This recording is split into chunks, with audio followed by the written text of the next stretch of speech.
Okay, I have everything up except for the video. Just waiting for the raid to come in.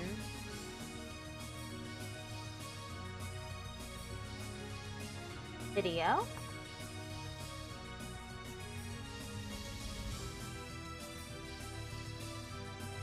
I'm gonna be doing 4 classes today. 2 100 words per minute and 2 120. It's gonna be for 4 hours straight. I hope I have the stamina for this.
Just waiting for the raid.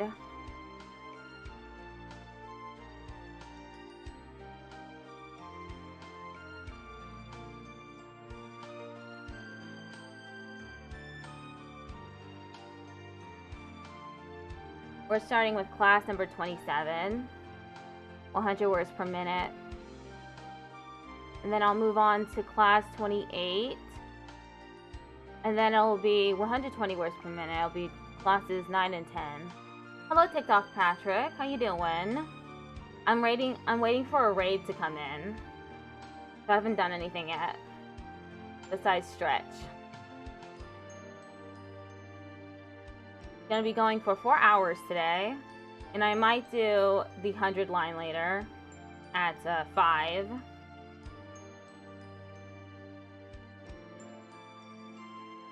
Maybe I'll move it to 6. Depends on how tired I am.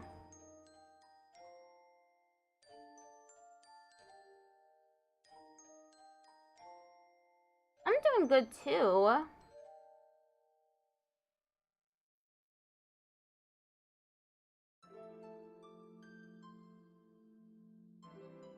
Thirsty.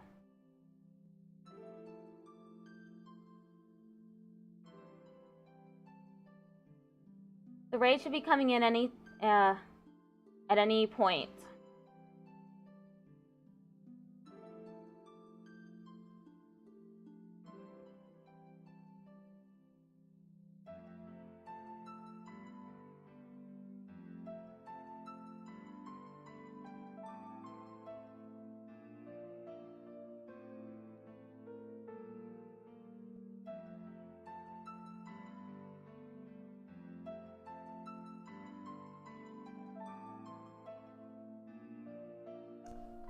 How loud is this video? Welcome to drill practice. Not loud enough. Can you make it a little louder?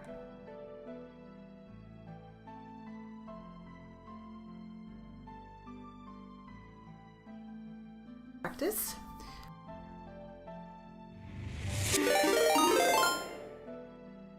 Crimson Keep _VT just rated with 57 viewers. Wow, that's a lot of people. Hello, everyone. I was also lurking Crimson Keep's stream earlier. How's everyone doing? I hope we're excited to practice stenography. So for my part of the Rainbow Raid Relay, I'm going to be practicing stenography, which is when you use a form of shorthand, a system of shorthand, which can be either pen, machine, or voice, to take down dictation. Stenography is really cool. Hype for the stenography? Awesome. I have music playing in the background too, instrumental music. So there's this old defunct stenography school called Platinum Steno that put all their videos online, their practice videos. So I like to go and just practice to them. I haven't been practicing as much as I should be lately. So 4 hours of practice is going to be really good for me. They always recommend 3 to 4 hours of practice every day because stenography is so hard to learn. This is stenography is what they use to for keeping the court record. Court reporters use it, and live captioners use it. My dream is to become a really good captioner. I currently offer captions, but being able to write at 225 words per minute is like a dream to me. I'm currently stuck at 100. Okay, I'm going to be doing the 100 words per minute classes and the 120 words per minute classes. 4 of them. 2 100, 2 120.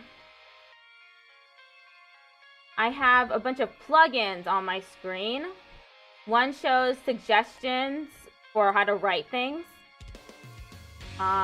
Another one is a lookup window for me to look up things, things I'm unsure of. And then there's a little layout display that displays each, oh, it looks like my machine has disconnected. Let me turn it on and off again. I have a plugin that shows each key that I hit.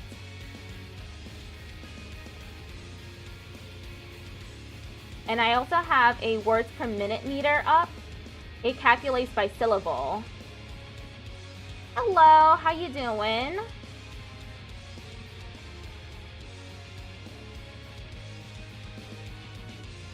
There. You'll notice that when I hit the keys, it lights up. You hit multiple keys at the same time. Twitch sent you to the wrong stream. Wow.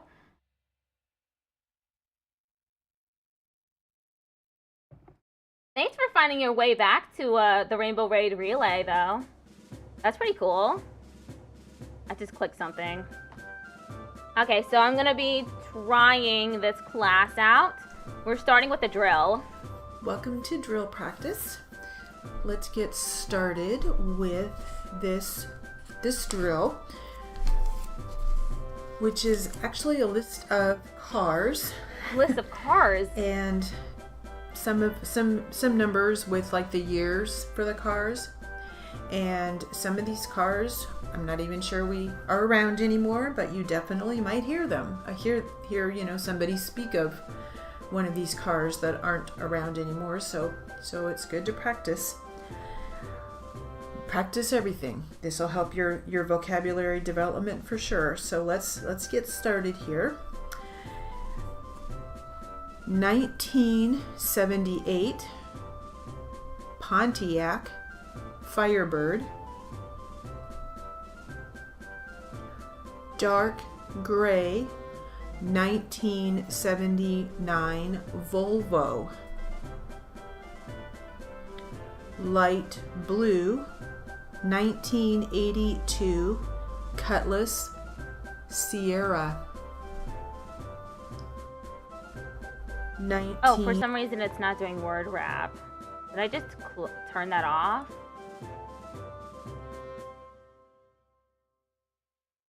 Thank you. Takes off, Patrick. Oh, I need word wrap.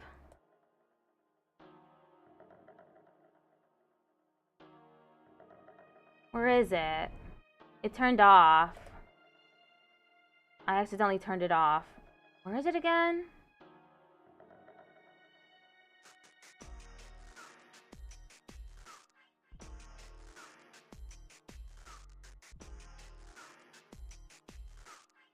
There it is. Okay. 1984 Lincoln Continental V8 engine.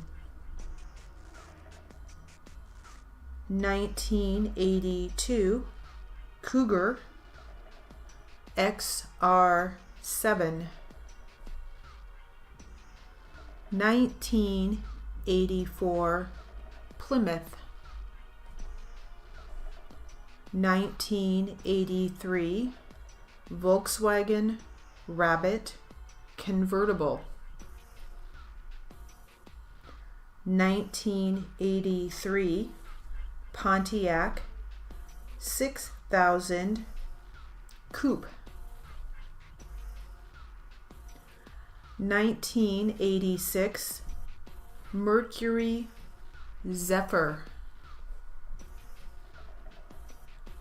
Mercedes-Benz 450 SE. 1987 Buick Riviera. 1988 Chevrolet Malibu Classic V6. Chevrolet? How to write that? Toyota Land Cruiser. Oh. 4-wheel drive. Toyota. Okay, we'll stop on that one.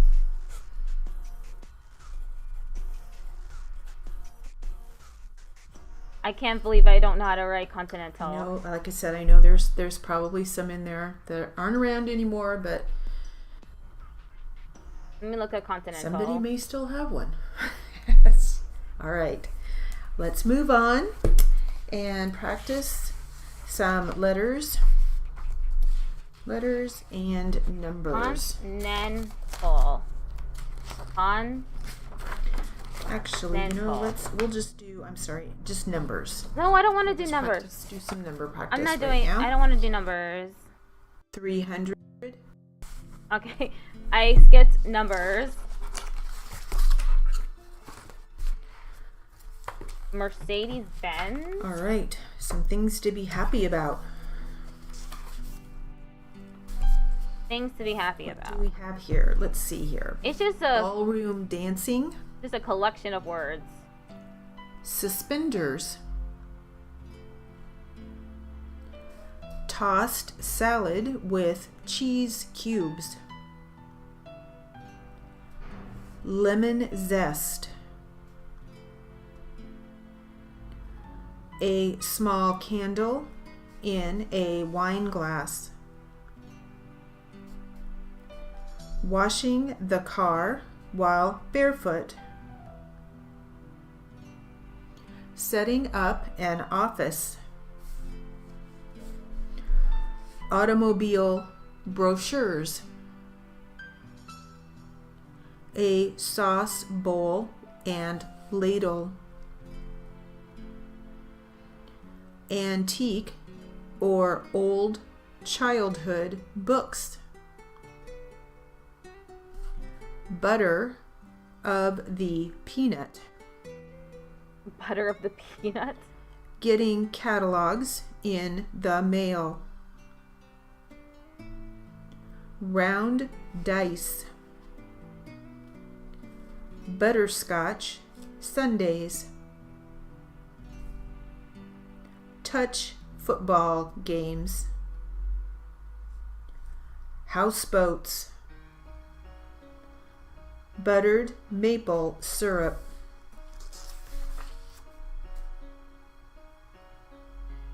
A wish box.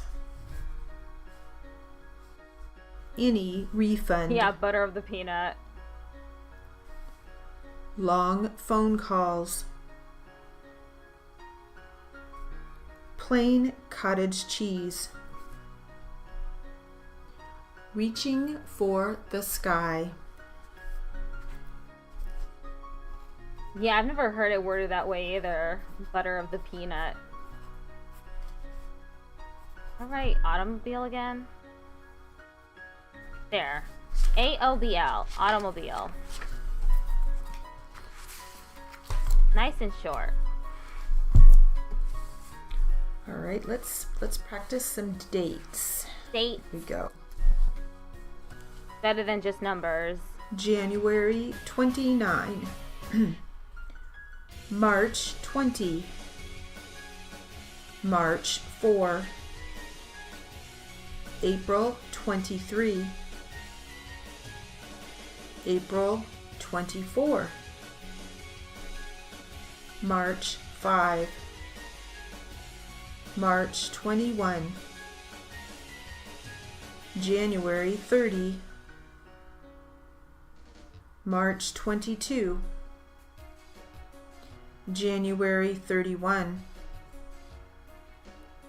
March 6. April 25. April 26.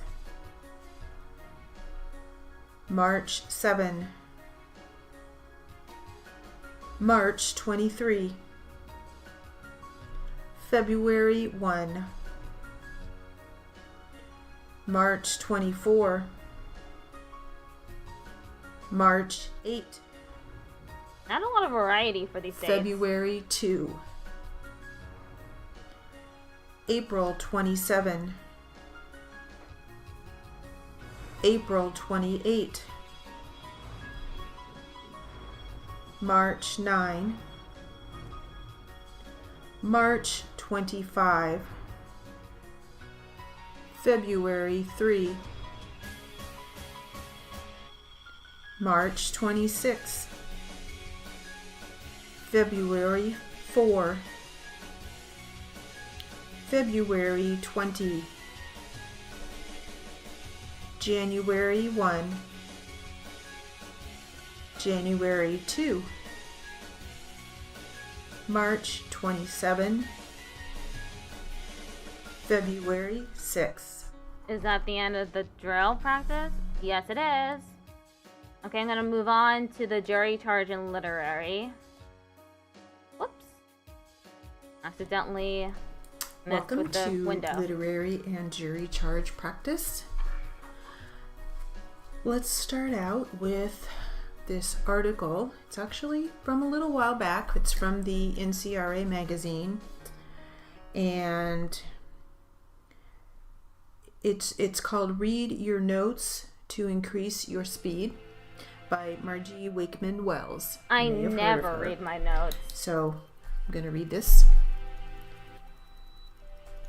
Here we go. The way to increase your speed is to reduce your hesitation between strokes.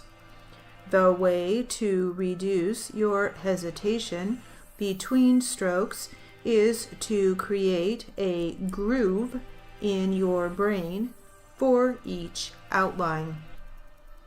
The way to create a groove in your brain for each outline is to correctly write the word exactly the same way over and over. The way to determine that you are writing the word correctly is to check your outlines. The way to check your outlines is to read your notes. There is a direct correlation between reading notes and increasing speed. You lay down grooves in your brain for each word by the repetition of the correct outline for the word.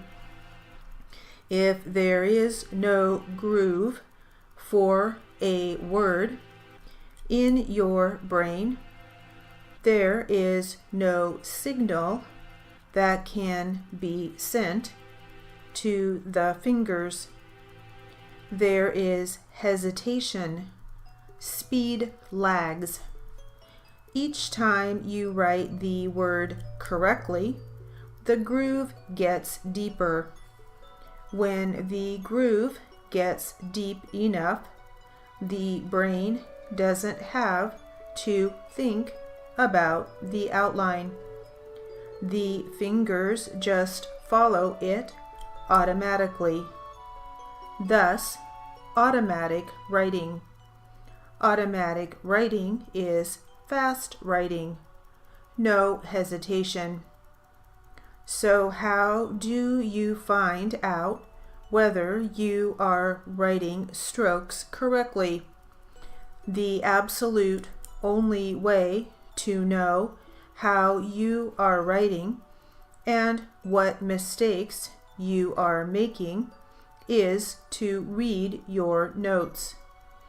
Have you ever had the feeling that you are writing really well on an evaluation only to check your notes and discover that they are unreadable, or the opposite? Feel bad when writing, looks pretty good when transcribing? There is at times a disconnect between the way you think you are writing and the way the notes look on the paper. Reading your notes on a regular basis keeps you in touch with the reality of how you are writing. Okay, we'll stop there. Finish it another I got time. most of that right. That's some good advice there. You always forget your punctuation marks. That's fine. As long as your writing is easy to understand. I have really horrible handwriting. But she was talking about using a typewriter-like machine, a stenograph machine. All right, let's do a little jury charge practice to now. type. In a steno, they call typing writing. The criminal court system is designed to provide a fair, speedy trial before a jury.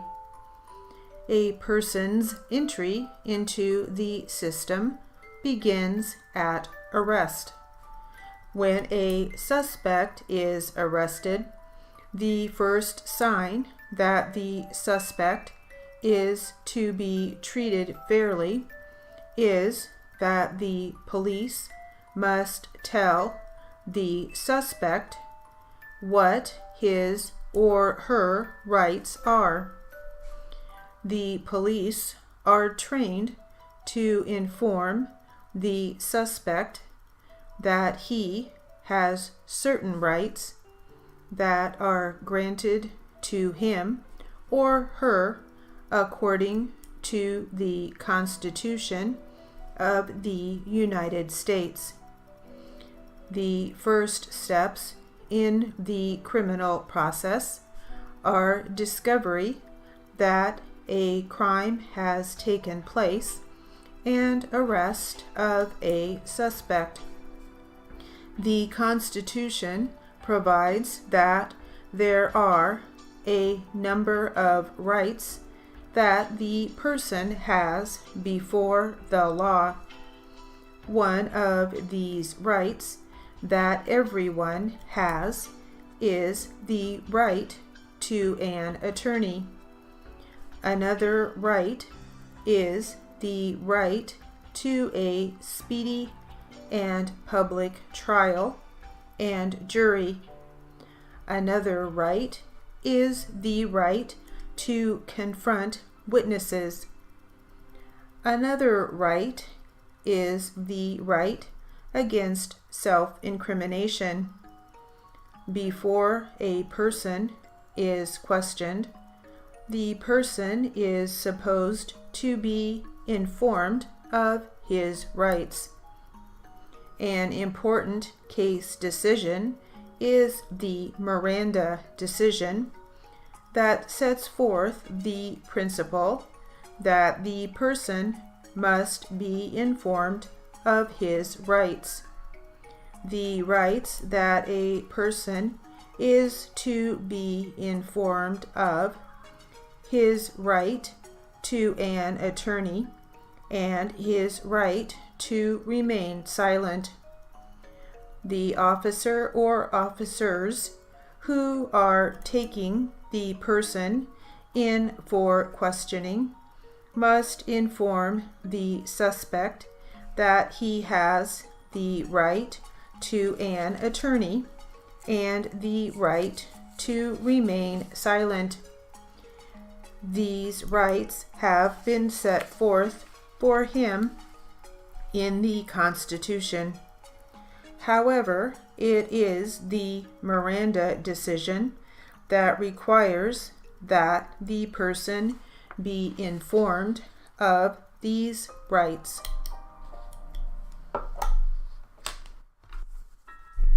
You have a typewriter at your house? Cool. I have a stenograph machine. We'll stop there for now.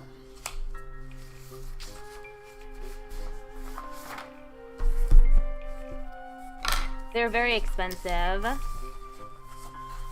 Do a little bit of practice. But people also sell Mr. Rogers' book. Little keyboards for stenography too. They're much less expensive, usually around $100. Stenograph machines are in the hundreds to thousands of dollars.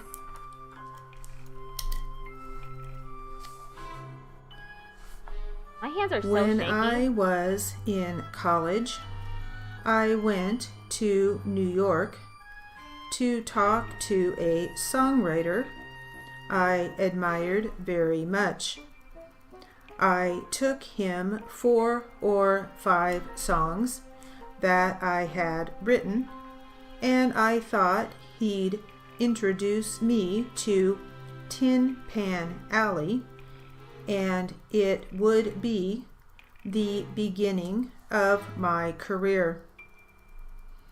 After I played him my songs, he said, "You have very nice songs. Come back when you have a barrel full." A barrel full of songs. That would mean hundreds of songs. I can still remember the disappointment I felt as I traveled all the way back to college. Nevertheless, that man's counsel was more inspired than I realized. It took me years to understand that.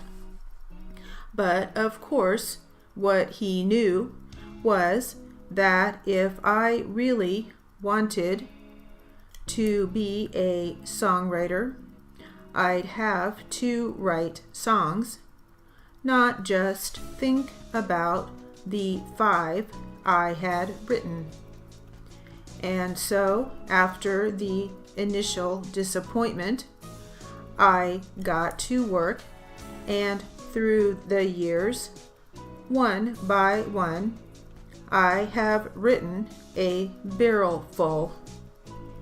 In fact, the barrel is overflowing now, and I can tell you, the more I wrote, the better the songs became, and the more those songs expressed what was real within me.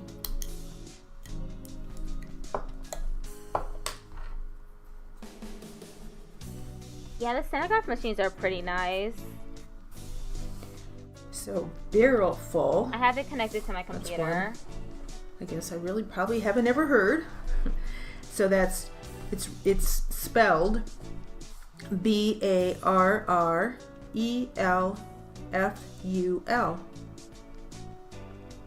So it is one word, barrel full.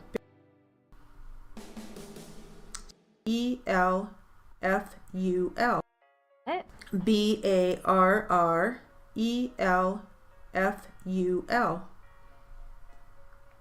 So it is one word. Barrelful. Barrelful. Barrelful.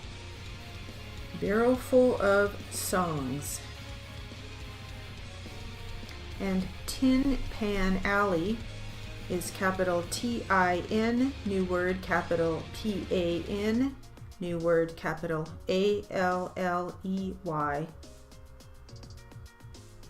Tin Pan Alley. Yeah, I didn't get that the first time. I didn't understand it, what she was saying. So let's get back to our jury charge. Jury charge.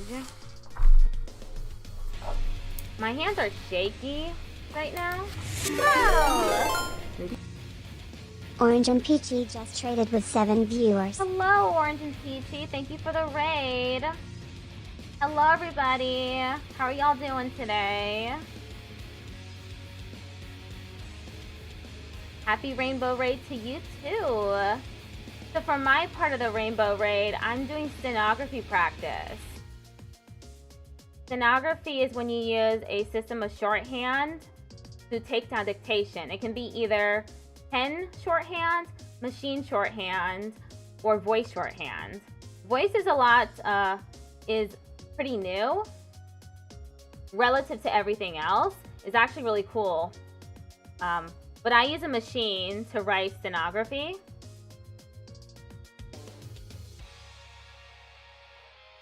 It's only been about 30 minutes since I started. I'm going to be doing 4 stenography classes today. 2 of them at 100 words per minute and 2 of them at 120. I'm currently in the middle of the jury charge and literary portion for the 100 words per meter class. Stenography is really cool. It's what court reporters and captioners use to take down the court record and to provide captions to people. The goal is 225 words per minute. That's about as fast as people usually speak.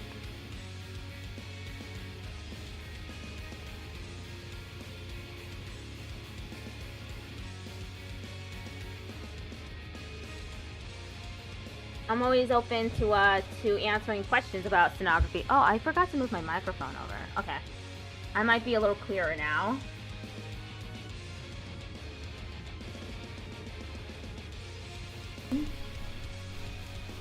I've been doing pretty good so far. A minor was given a traffic citation. A traffic citation is generally given for the least serious offense. In this case, the citation was given for what usually is considered a minor traffic violation. In this case, it was more than a minor traffic violation. In this case, it was considered more than jaywalking. Jaywalking is not normally considered more than a minor violation. In this case, the person was intoxicated. He was intoxicated in public, causing an accident. The stenograph machines look just like typewriters. Was intoxicated in public, causing an accident to occur. In the criminal court system, a juvenile is to be given the same rights as an adult. A juvenile is to receive the same right to a fair, speedy trial. Because he was a juvenile, he had additional rights before the law. In a court of law, the individual actually has more rights before the law. In this case, the juvenile was arrested. He was arrested for more than a minor traffic violation.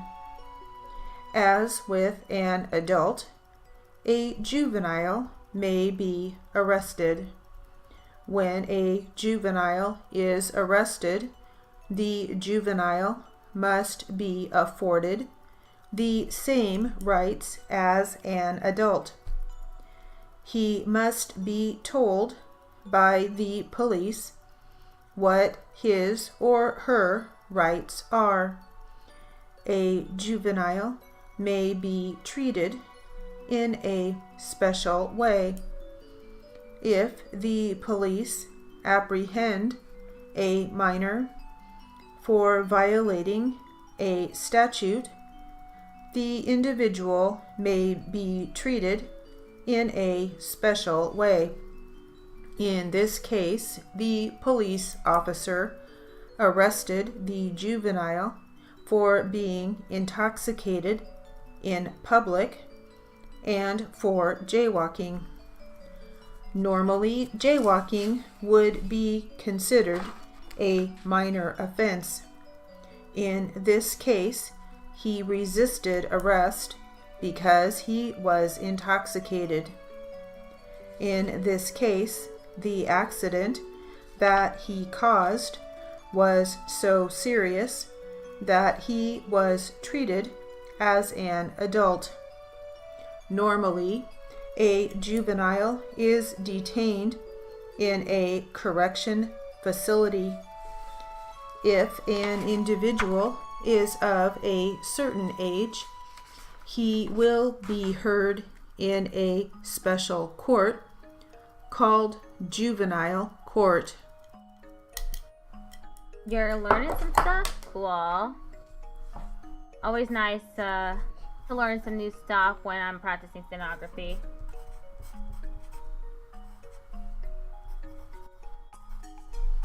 What she was repeating, what she was reading out loud was some jury instructions. Let's finish up here with a few more sections of from the article Read Your Notes to Increase Speed by Margie Wakeman Wells. 3 more minutes of that. And then I do the Q&A/testimony portion. Ready? In addition, you need to work on your problem areas of writing. Maybe you drag final L into a final T stroke. Maybe you hit initial KH instead of KL. Maybe you mix up this and that, or is and a. You discover these problems only when you read your notes, and then you set out to fix them. You drill them. You focus on them. You bring them up to the conscious level while you are writing. As an additional benefit, as you are reading your notes, you are also deepening those grooves for the outlines in your brain. Thus, reading notes becomes an effective, almost equally good alternative to writing on your machine, with 2 really important advantages. You can take notes with you while you are waiting to see the doctor, while you are waiting for your kids' game to start, while you are standing in line endlessly at the bank. Read notes. Take them everywhere. You are practicing. Okay, that should be it. Okay, I'm Moving on to the Q&A portion. Q&A. I'm doing pretty good today. Welcome to Q&A practice. Even though my hands are a little shaky. Let's get going. This will start out with the defense. Defense, okay.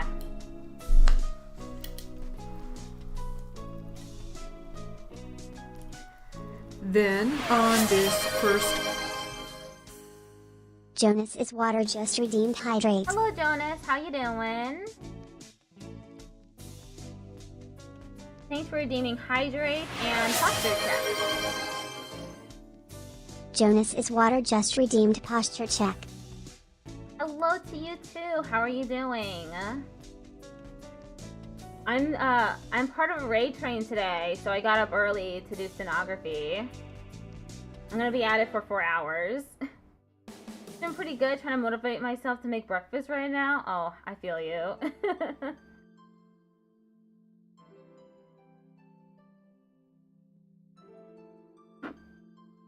Oh, excuse me.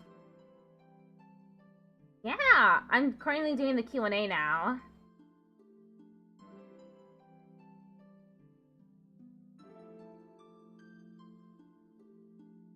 Occasion when she...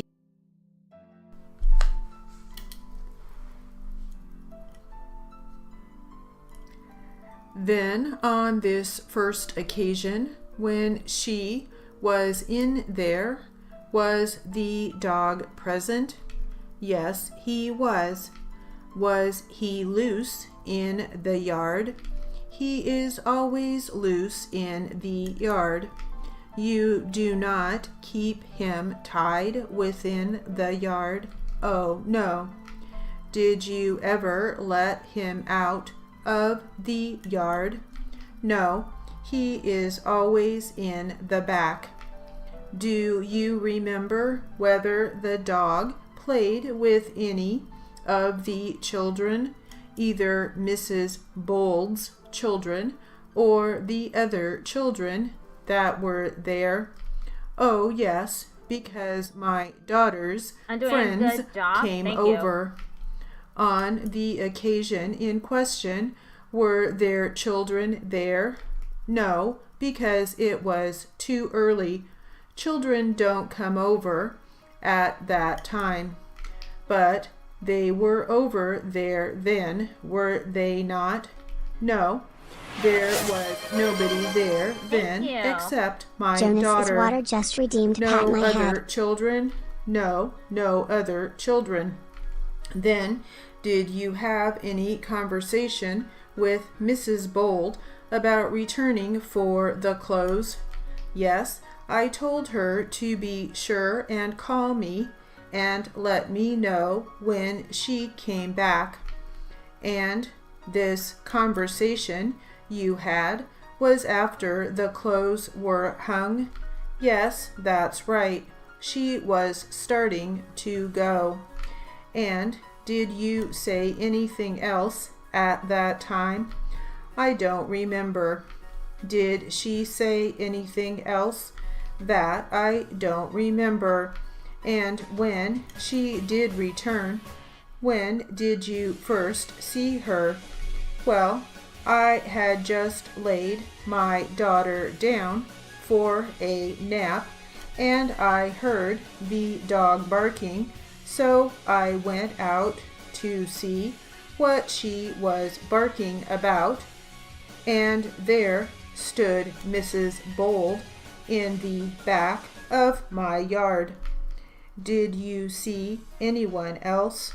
Her daughter was with her. Was the daughter in the yard at that time? Well, she was half and half.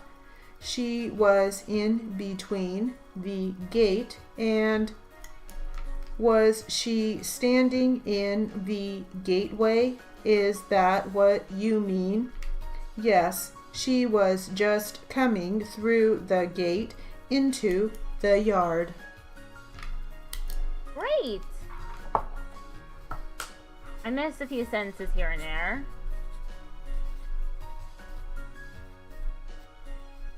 Being positive about stuff is really important, especially when you're practicing a skill. Okay, so let's try some practice from our transcript. Looks like we will have the plaintiff and the defense. Oh no, not the plaintiff and the defense at the same time? In the same transcript? Questioning. Excuse me. Alright, so we start with the plaintiff. Ready? Where did you make this statement? At the hospital. Okay. Mr. Majors was there visiting? Uh-huh. At the same time as you? Yes. Now, where was this car usually kept?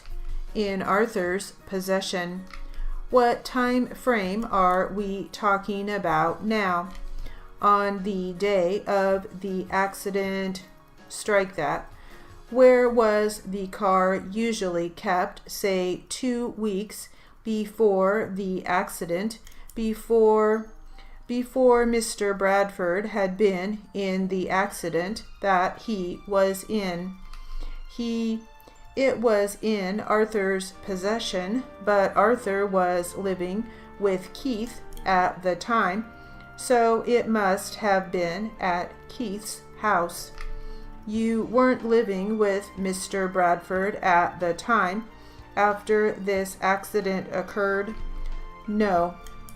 Did you ever contact the police department or any kind of law enforcement agency prior to the time, meaning before the time that this accident occurred, to let them know that you objected or had some...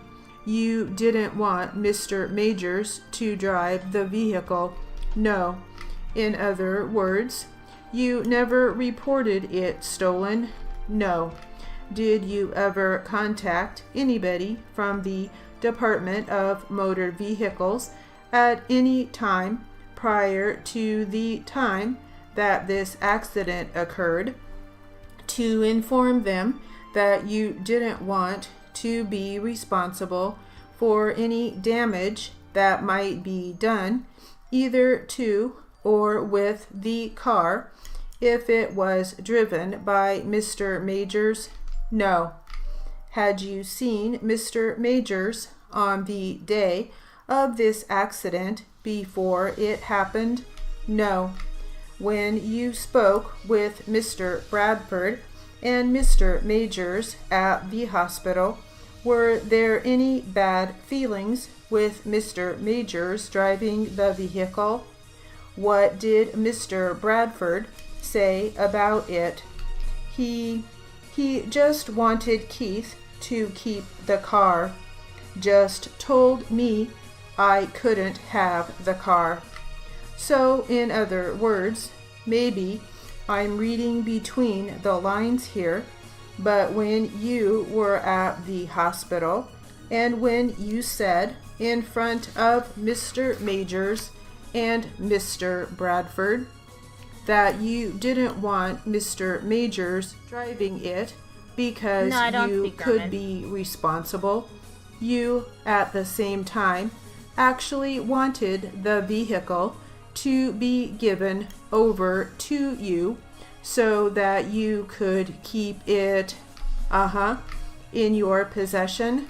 Right, yes.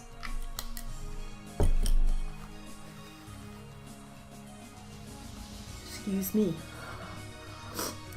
Oh, gosh. I thought I was going to sneeze. I didn't want that to happen. Yeah, good thing she didn't sneeze. All right.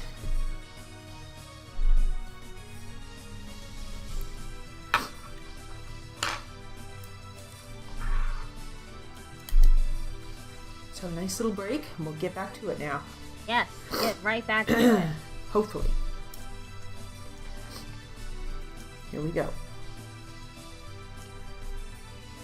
Do you have insurance on this vehicle? Yes. Did you pay the insurance premiums on the vehicle? No. Did Mr. Bradford? Yes. You said that Mr. Bradford and Mr. Majors, prior to Mr. Bradford's entrance into the hospital, both lived at Mr. Majors' house, right? Yes. And the address at Mr. Majors' house at that time was Colton. I don't know exactly the address. Do you know what street it was on? It was on Myrtle, I believe. It was very close to where this accident occurred, isn't it? Right, yes. Do you know how far from Mr. Mosley's house it was to where the accident occurred? Approximately half a mile. Half a mile. Half a mile. Uh-huh. After the accident, how did you find out that your vehicle or the vehicle that was in your name was involved in this accident? Keith came by and told me. And what did he tell you happened? Just that, you know, he was in an accident and the car was totaled out. Did he also tell you that he had a passenger in the vehicle with him? Uh-huh, yes. And who did he say was with him on that day? Kevin. Kevin who? Roberts. And did you know Kevin Roberts prior to the day of this accident? Yeah, not as of, just as an acquaintance. I didn't know him that well. Did you ever know Kevin Roberts to use cocaine? No. Prior to the day of this accident? No. Was Mr. Majors taken to jail on the day of this accident? From what I understand. But did he tell you he was taken to jail? Yes, he did. Woo! Let's try the test out. Let's see how well I do on the test. Welcome. This will be a 100 Q&A test, practice test, 100 Q&A practice test. Plaintiff attorney is Mr. Schaefer, SCHAEFFER.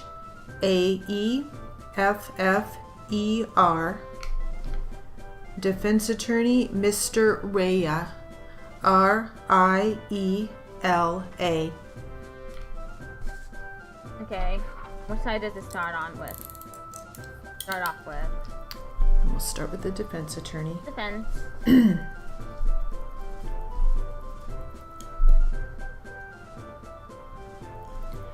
And you mentioned you told your captain, correct. Who was your captain at the time? I don't remember his name.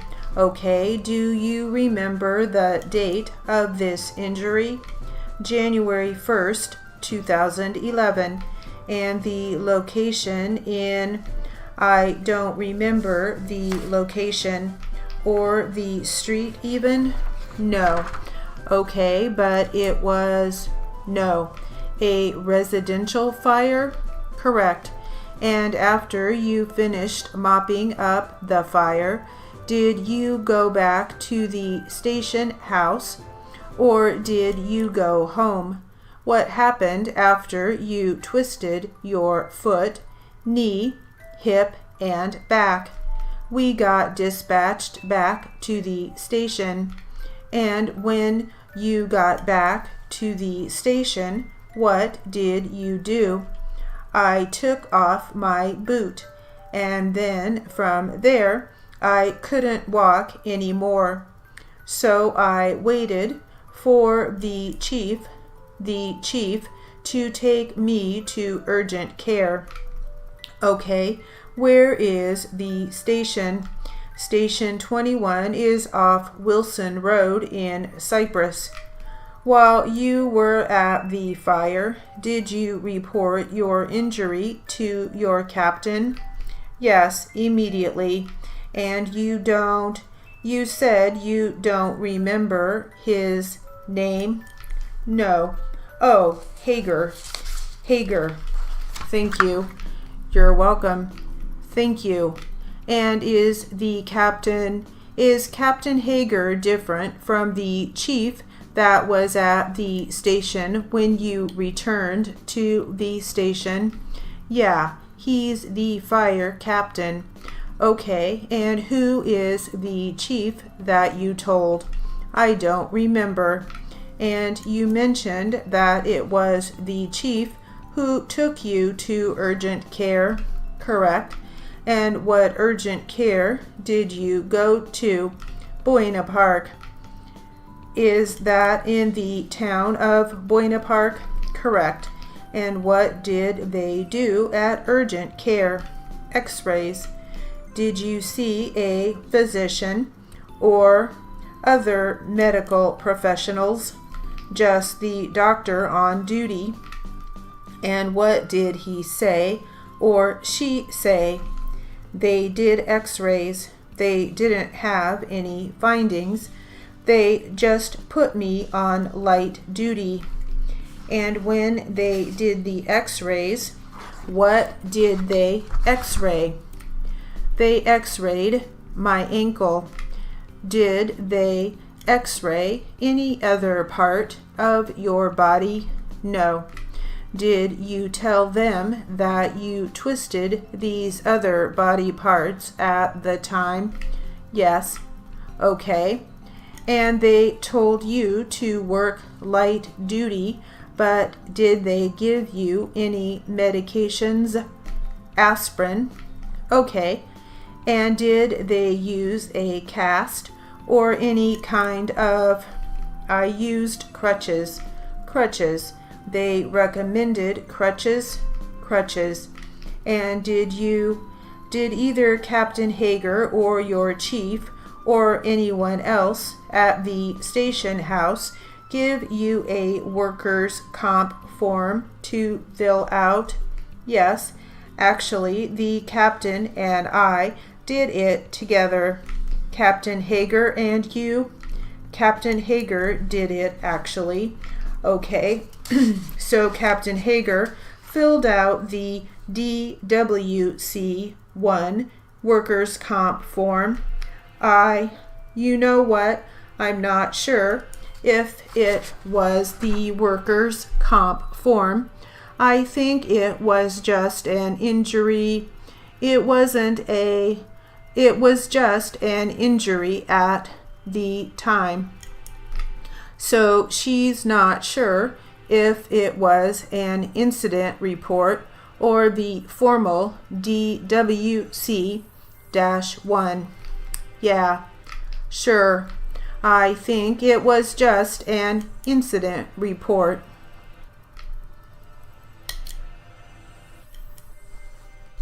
Well, I didn't do very good on that one.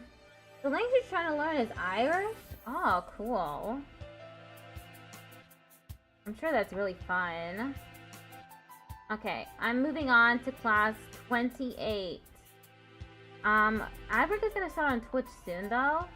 So I'm gonna take a break when it starts. Welcome to drill practice. He's too low Let's again. Start out with some of the 100 most used phrases. Okay, 100 most used phrases. Here we go.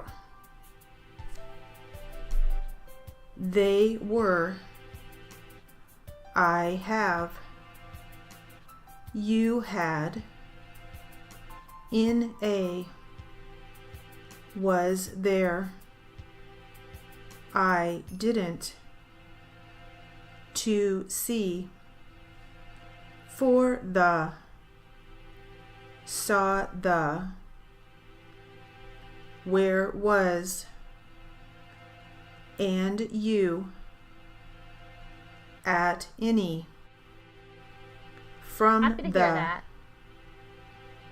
Into the. saw him to get. I had. Was the.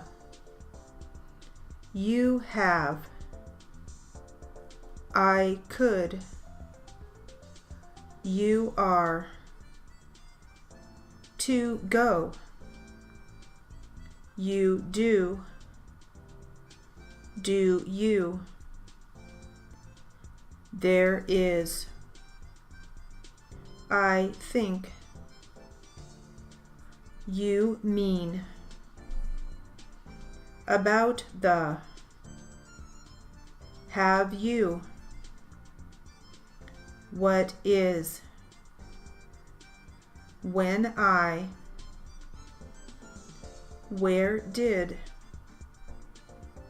After that.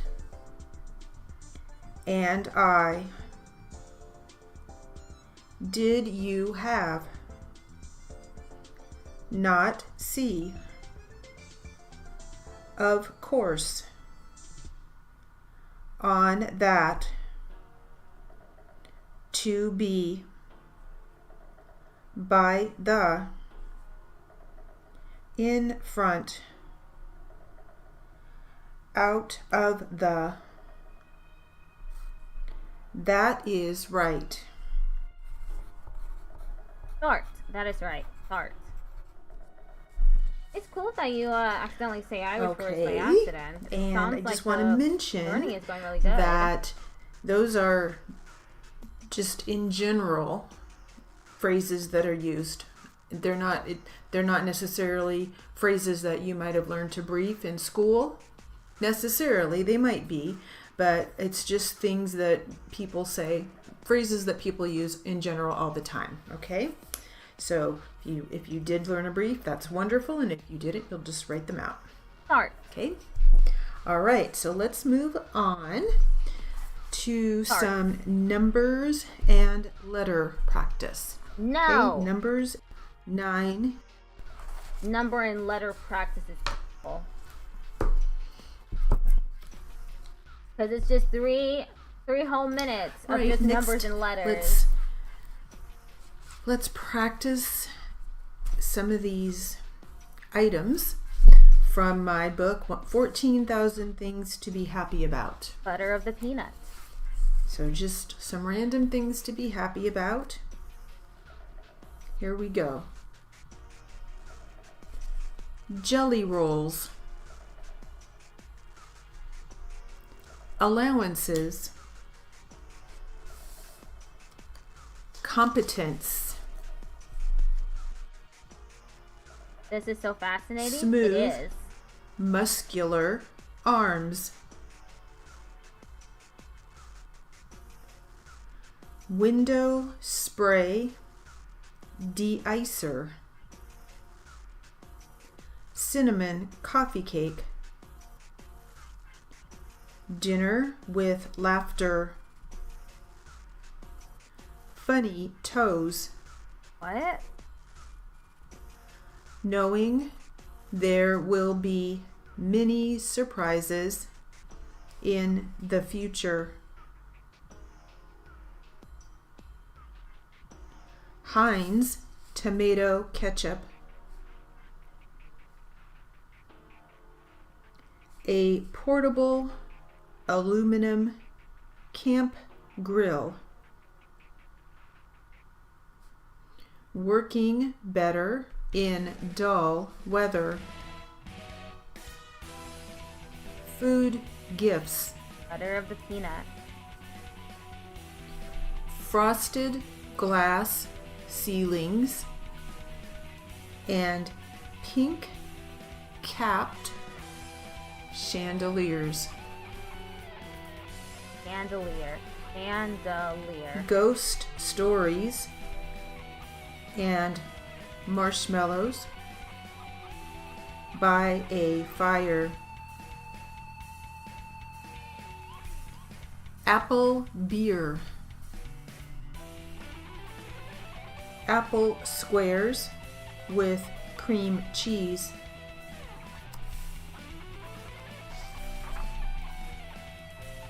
strawberry peach pie. Working on a project. Attic junk. The first week of school. Watching others play. Washing the car mats.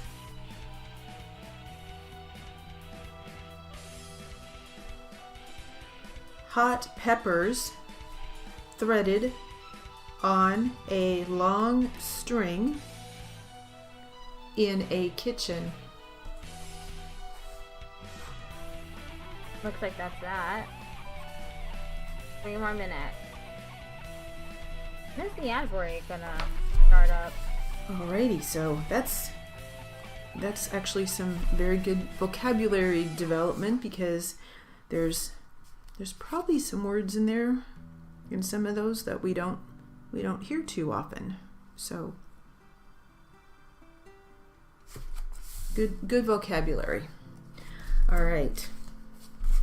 So let's practice for a few minutes here some dates. I don't want to practice dates again. I'm moving on.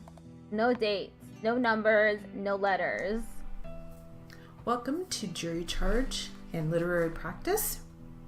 Let's get started with this jury charge. Jury charge. Jury charge is judge's instructions to the jury.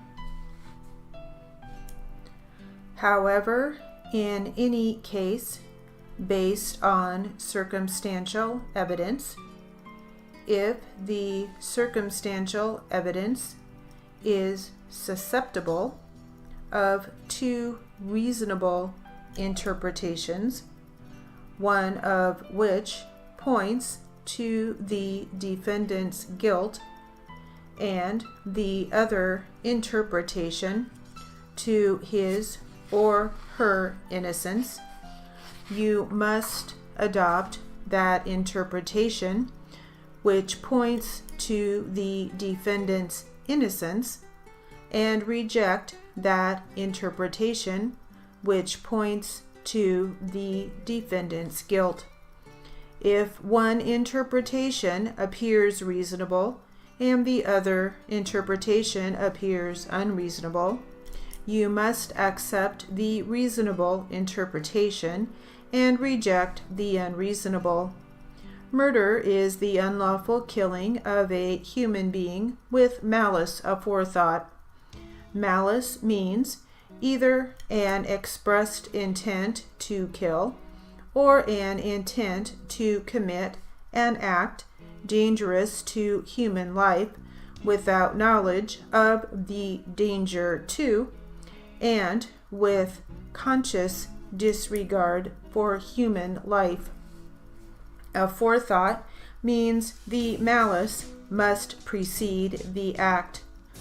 First-degree murder occurs when the killing is committed with malice aforethought and a deliberate and premeditated intent to kill. Deliberate means determined after careful thought and weighing of the consequences. Premeditated means considered beforehand. The law does not try to measure in units of time the length of time during which the thought must be pondered before it can ripen into an intent to kill that is truly deliberate and premeditated.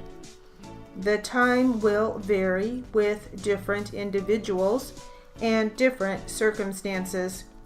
The true test is not the duration of time, but the extent of the reflection.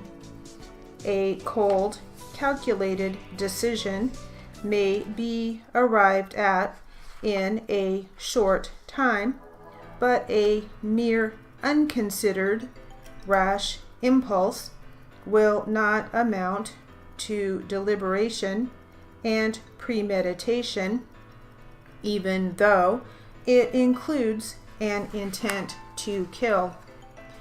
If you are not satisfied beyond a reasonable doubt that the defendant is guilty of first-degree murder, he may be found guilty of any lesser offense, such as second-degree murder, voluntary manslaughter, or involuntary manslaughter, if the evidence is sufficient to establish his guilt of such lesser offense beyond a reasonable doubt. Second-degree murder occurs when the killing is with malice aforethought, but without deliberation and premeditation. Voluntary manslaughter is the intention killing of a human being. Okay, I'll be right back.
Butter of the peanut is rather funny.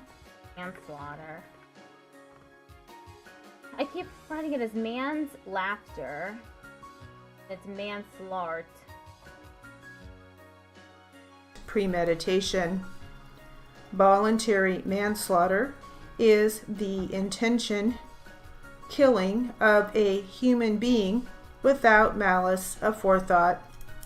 An intentional killing is said to be without malice aforethought and therefore reduced to voluntary manslaughter in the following circumstances: where the killing is committed during a sudden quarrel or heat of passion, and where the provocation is such that it would naturally arouse such passions, and where the killer acts under the smart of that heat of passion.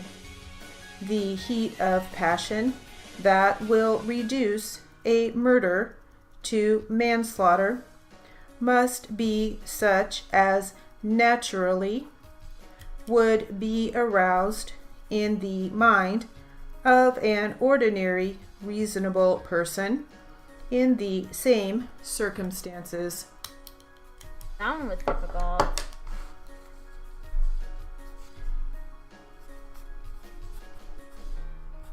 Really good practice.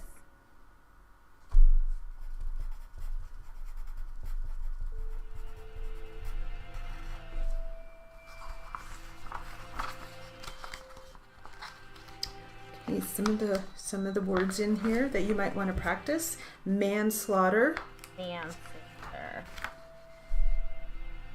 voluntary manslaughter, reasonable doubt, malice aforethought,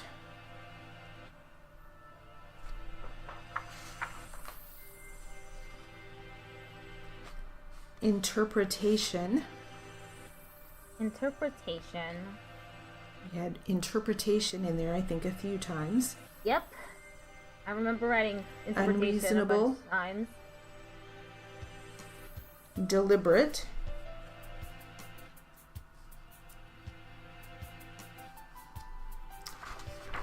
all right.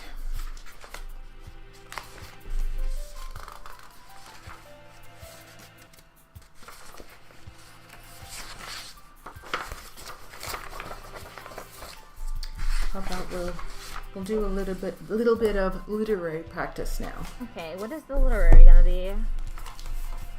Something maybe a little bit lighter. Lighter than manslaughter? Let's see here. Yeah, go ahead and ask. Always glad to answer questions about stenography. Okay, here we go.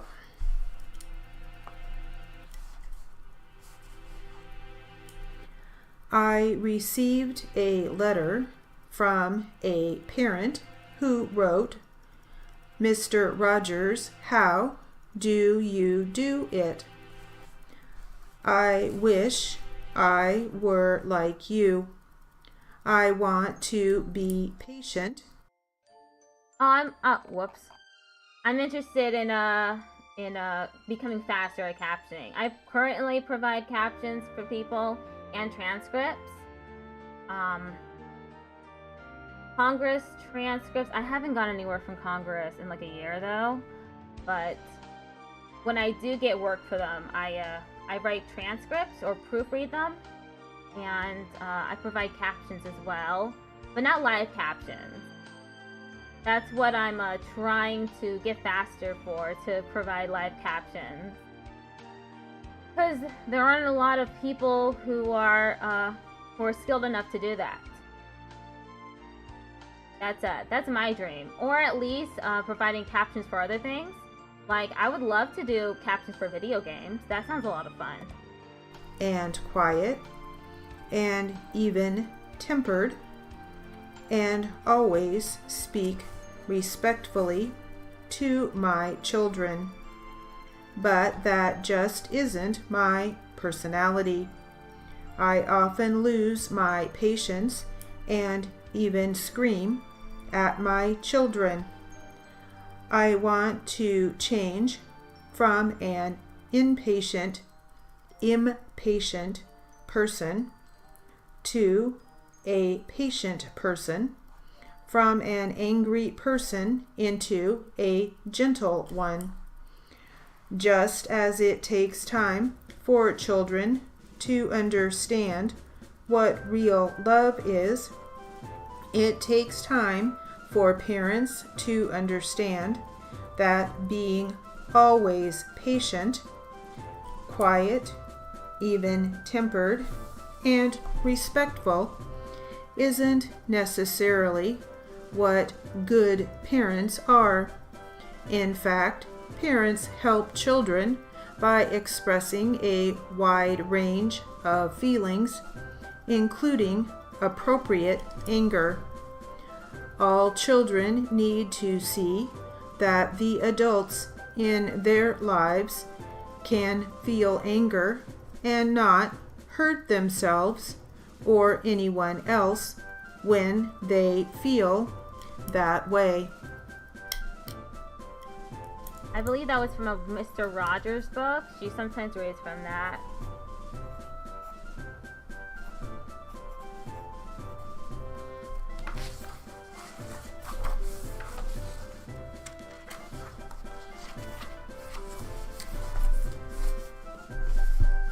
Alright, back to some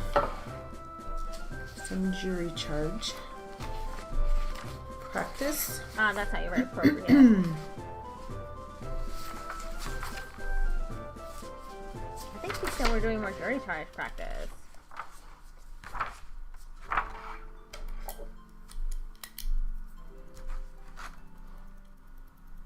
Ready? Ready. The jurors voted as reasonable people. They made a decision based upon the evidence that they had at the time. The jury must return a verdict of not guilty unless they can find enough tangible evidence to prove that the defendant had committed the crime with which he had been charged. The defendant must be set free if the state's case is not strong. The state has the burden of proving the evidence. In this case, the state had the best evidence. Later, it was determined that the state had evidence that it did not share with the defense. The state is not able to do that. The state must share the evidence that it has. In this charge to the jury, the judge told the ladies and gentlemen of the jury that they were going to be led into a room where they would stay until they decided the fate of the defendant in this case. At the time that they felt that they were ready with their decision, they were to let the judge know. They were to feel safe in their decision.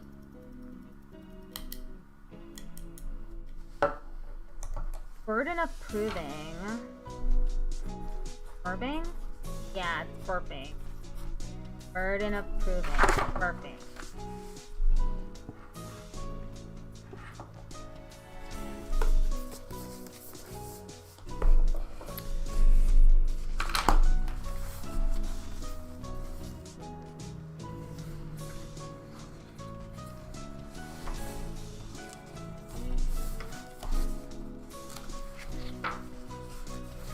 Okay. I wrote ladies and gentlemen of the jury.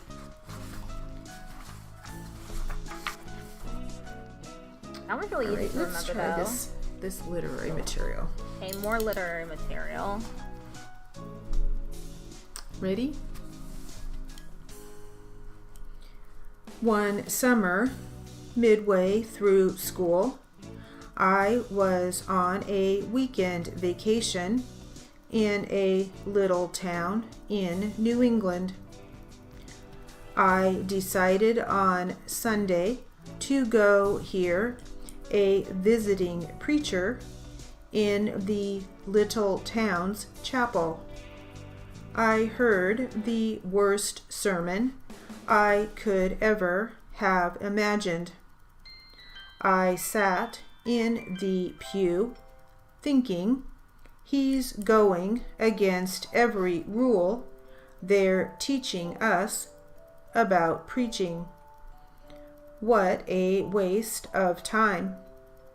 That's what I thought until the very end of the sermon, when I happened to see the person beside me with tears in her eyes, whispering. He said exactly what I needed to hear. It was then that I knew something very important had happened in that service. The woman beside me had come in need. Somehow the words of that poorly crafted sermon had been translated into a message that spoke to her heart.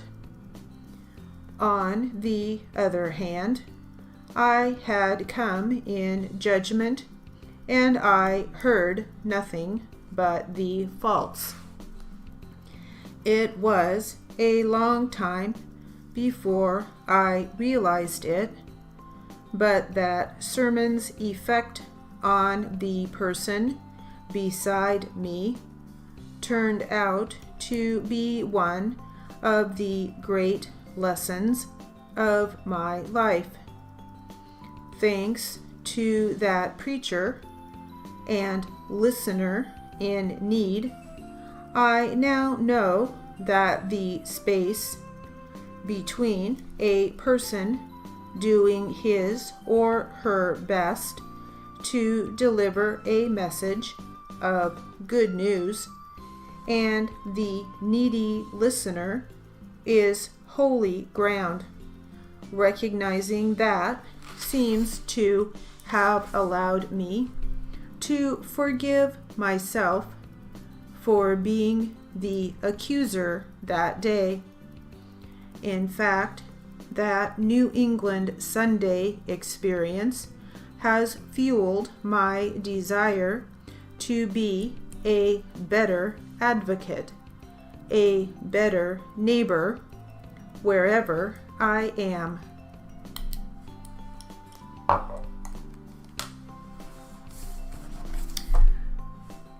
That literary was actually out of a book I have.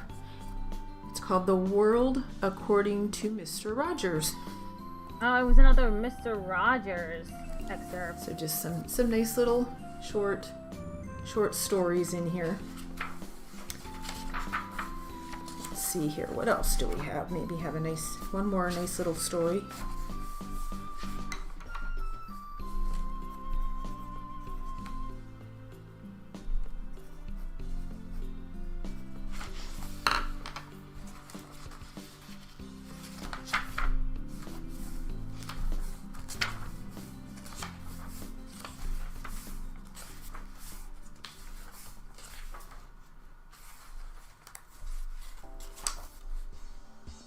Okay, what are we doing next? Next 2 minutes. All right, let's try this one. Nice and short. Nice and short. Ready? One of the mysteries is that as unlike as we are, one human being from another, we also share much in common. our lives begin the same way, by birth. The love and interdependence of parents and children is universal, and so are the many difficulties parents and children have in becoming separate from one another. As we grow, we laugh and cry at many of the same things and fear many of the same things. At the end, all we leave the same way, by death. Yet no two threads, no two lives in that vast tapestry of existence have ever been or ever will be the same. Just the only thing you can think of to send, that's fine. So we have tapestry. That's a word you may not hear too often. Tapestry. Oh, tapestry. Okay, I got it. Interdependence. I did write that right. Right? Oh, whoops. Threads. I did not. Interdependence.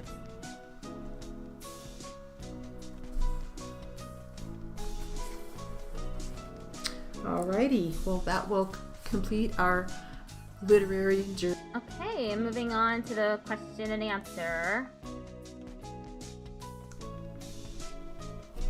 Welcome to Q&A practice. Let's start out actually with a little bit of just two voice. Two voice. Get us warmed up. No. Don't do this to me. We'll start with the defense.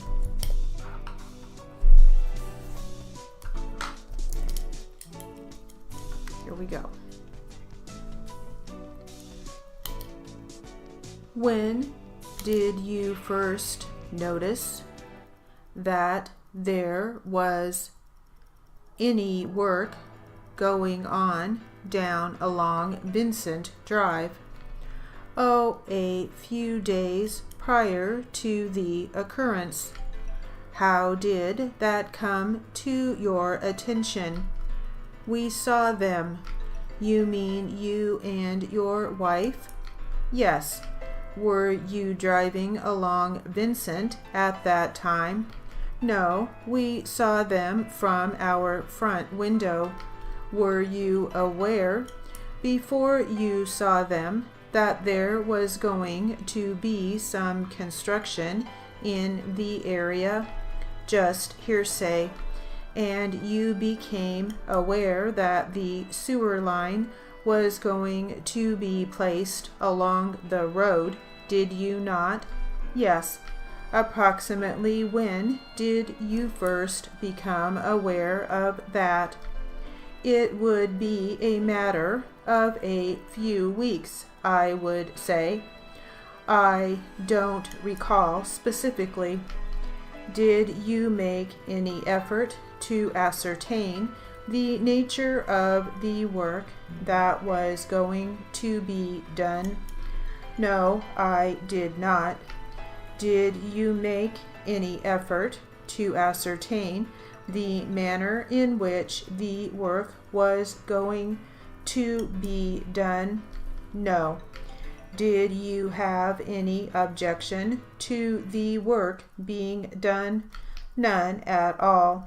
Now you say you were home on the day when this first happened. Is that correct? Right.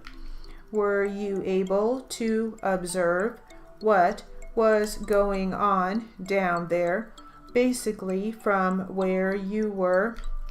Not directly in front of our house. At the time you first noticed the cracks, do you know whether the pipe had been laid in the trench? I believe the pipe at that point had been laid. Do you know when the trench along the front of your property and adjacent to the roadway was dug. It was dug that day. Please stop hitting the microphone. Okay, that's done. I didn't do very well on it.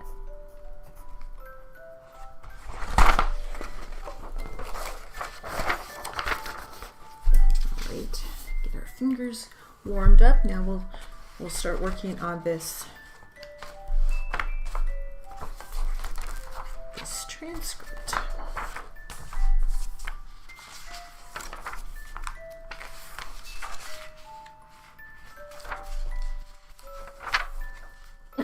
You'll stop hitting the microphone.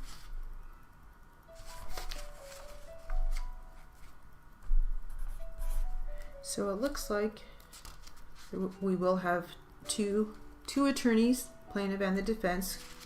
They will be questioning. No.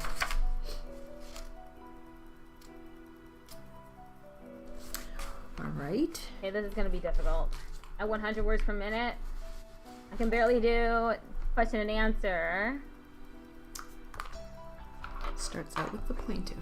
Starts out. Oh, whoops. Oh, damn it.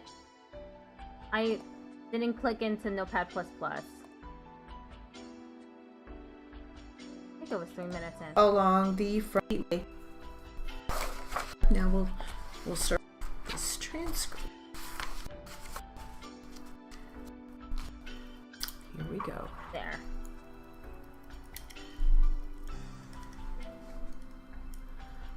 Would you please state your full name and spell your last name for the record? Susan Ann Lee, L-E-E.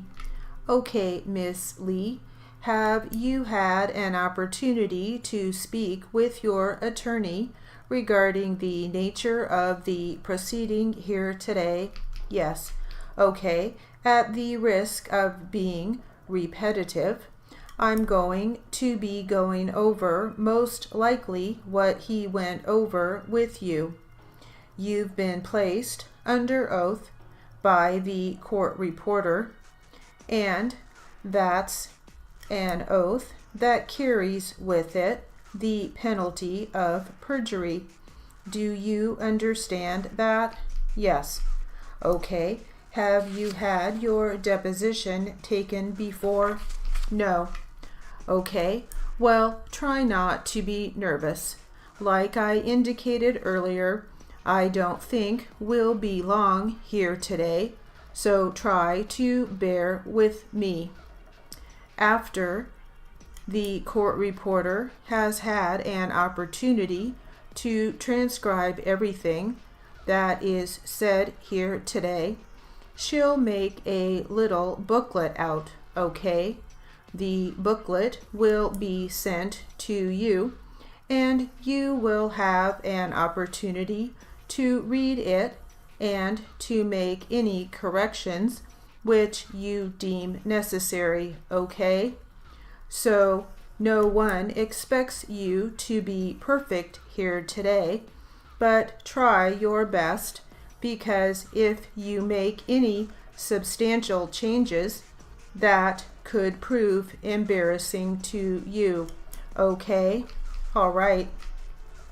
Also, wait for me to finish my entire question before you give any kind of a response, because it's difficult for the court reporter to listen to two people talking at the same time, okay? Okay.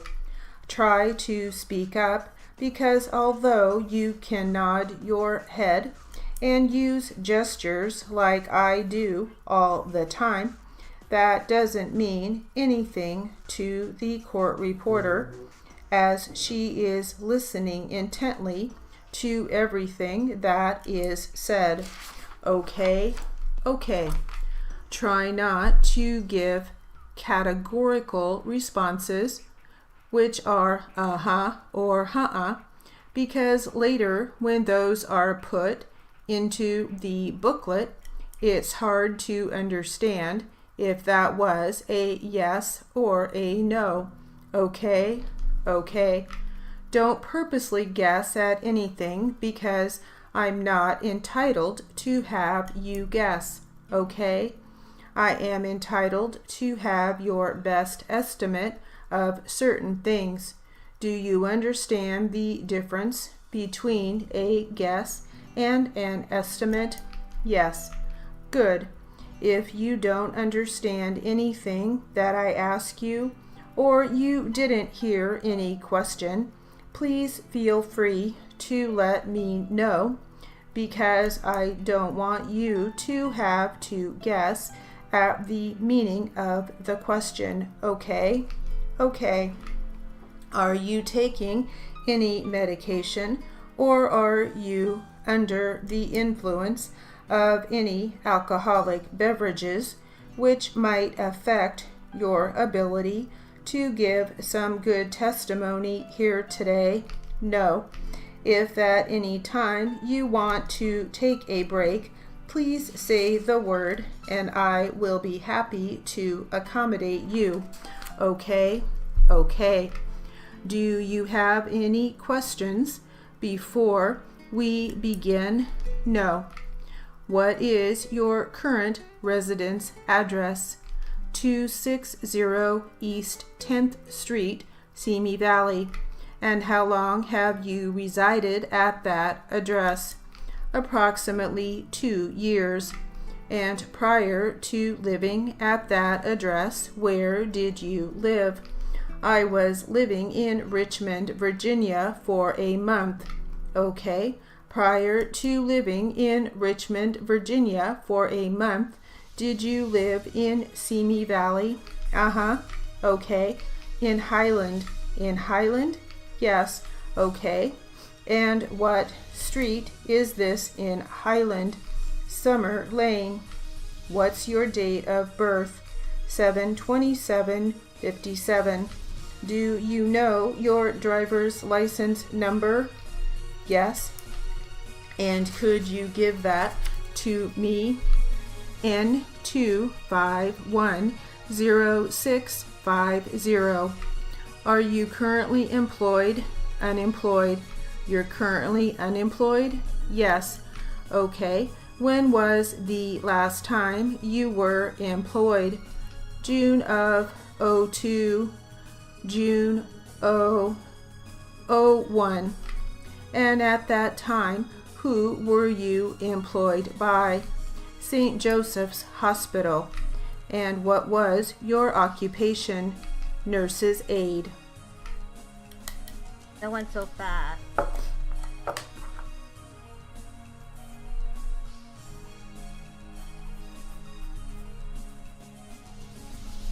Wow, that was the rest of the video was just that. Okay, let me take this test. Let's see how I do on the test. Okay, that sounds really loud. Lower the volume. Welcome. This will be a 100 practice Q&A test. 100 practice Q&A test. 100 practice Q&A test. Our plaintiff attorney, Mr. Chandler, capital CHANDLER.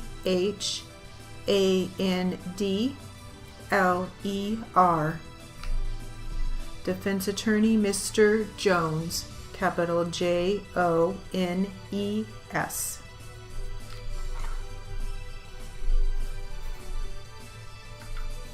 Okay. And it starts with the plaintiff. Ready? I am ready to go.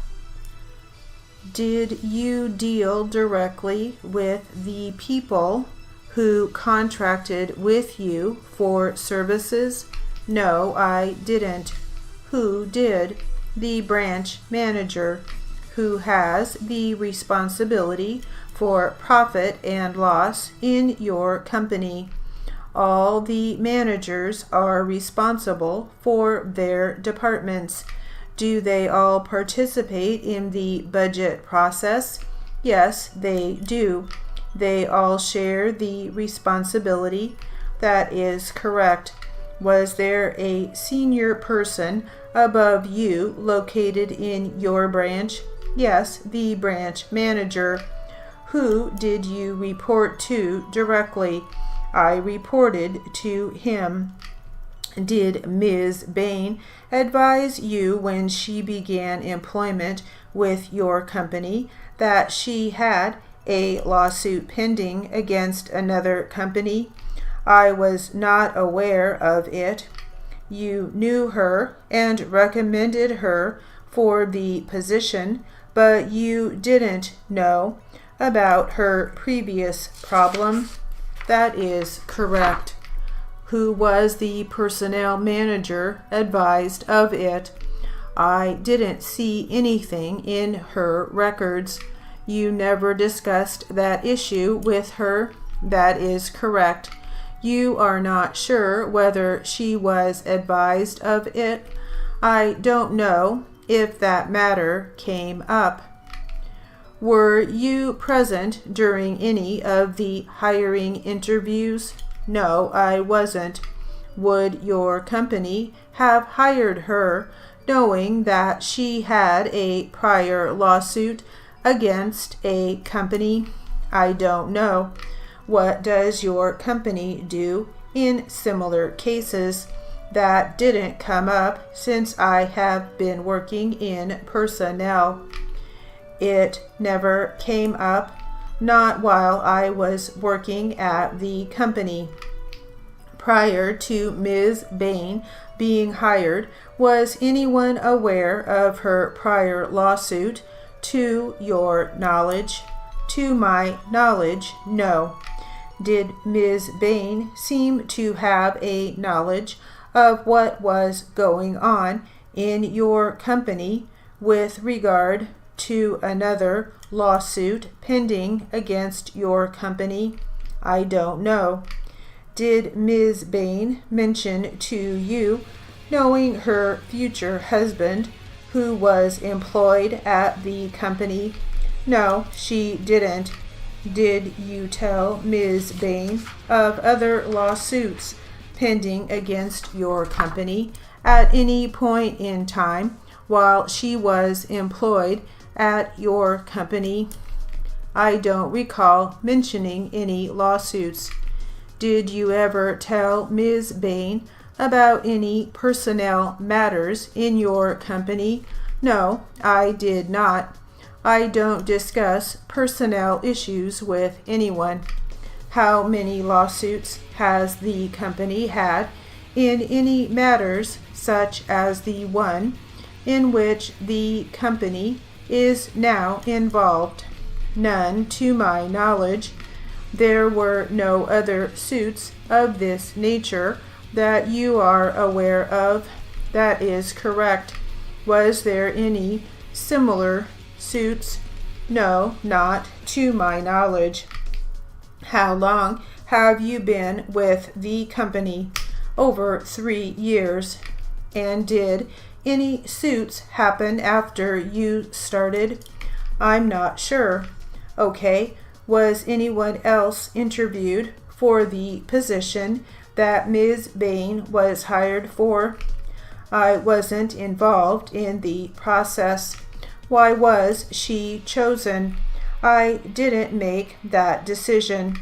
Do you know who made that decision? I believe the personnel manager with the approval of the president. But you certainly made the recommendation, did you not? Yes, I did. And did he see your recommendation? I don't know if that would have been the case. Well, that was the test. Okay, I'm going to move on. 120. Let me just put this at class number 29 first. Okay, 120. I'm doing the 120 words per minute drill. This is going to be a lot tougher. Welcome to drill practice. Let's get started with some tangle tamers. And these are pairs of words that'll just help your fingers get warmed up. Okay, let's give it a try. Here we go. Loyal mentor. Impressive region. Premier sculptor. Intelligently designed. Incredible feature. Senior editor. Occasionally breaking. Overlapping slightly. University faculty. Definitely delivered. Completely foolproof. Famous estate. Irresistible temptation. Interesting dimension. Additional listing. Group congregated. Mastered technique. Urban professionals. Thorough search. Generic usage. Intervening recommendation. Company supporter. Inclement weather. Large cooperative. Immortal bronzes. Hired architect. Coating completely. Humidity rising. Custom construction. Publication facilities. Realizing potential. Inexpensive decorator. Rectangular trivet. Commanding respect. Rectangular. I don't know how to write that. Rectangular.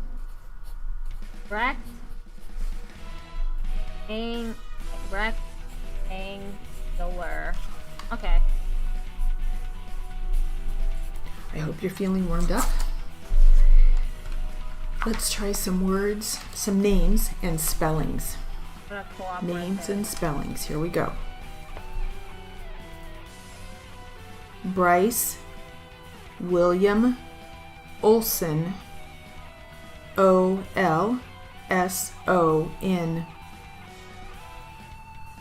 Frederick Norman. N-O-R-M-A-N.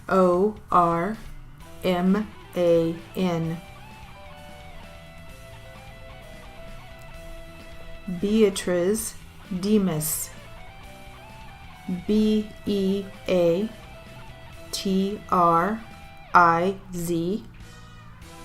D-I-M-A-S.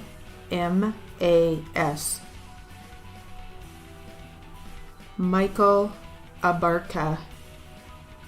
A-B-A-R-C-A.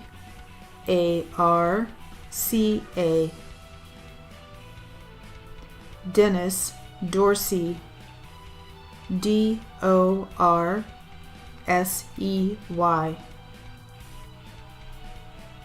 Star Lewandowski. L-E-V-A-N-D-O-W-S-K-I.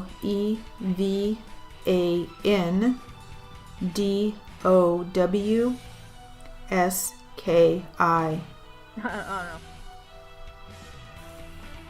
Daniel, Lynn, Harvey, Harvey,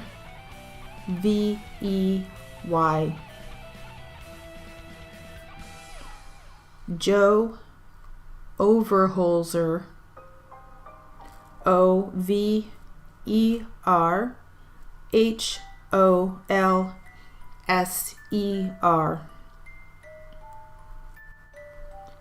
Lillian That's okay. Morson, Morson,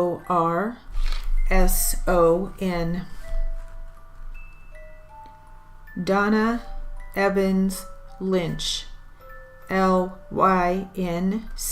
Lynch, Jody Chapa, Chapa,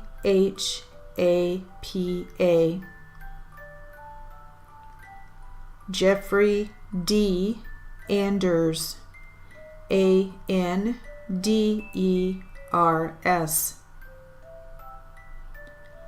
Patricia A. Falls, Falls,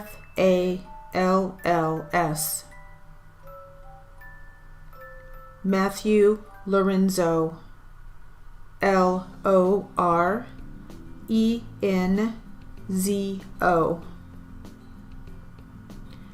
Alexandra Rogalski, Rogalski,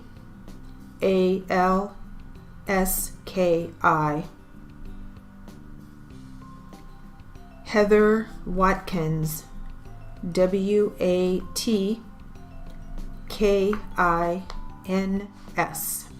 Is that it for the names and spelling?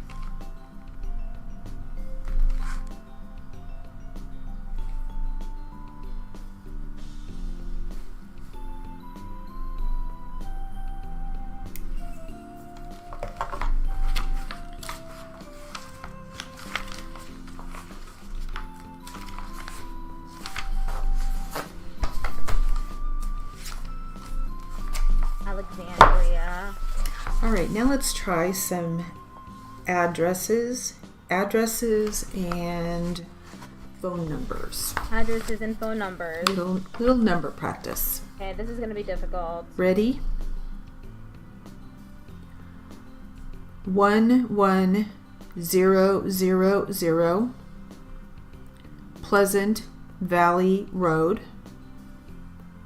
Parma, Ohio 44130, 216-987 5214, 6200 Frank Avenue Northwest, North Canton, Ohio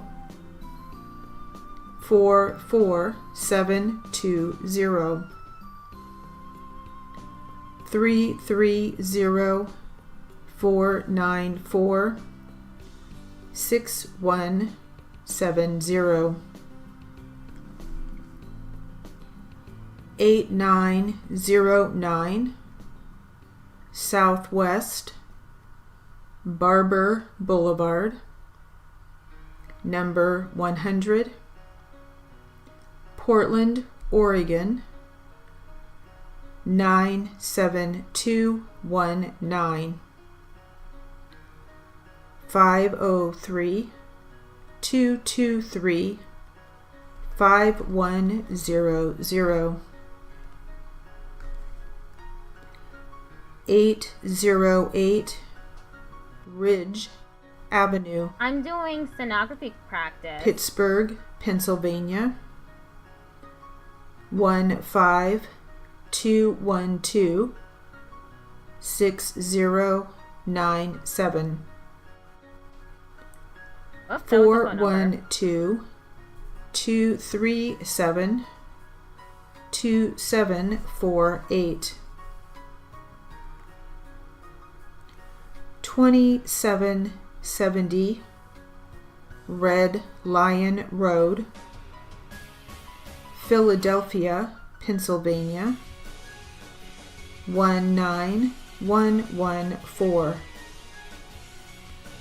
215-728-4700. Oh. And that will conclude our... Okay, that's it for the drill.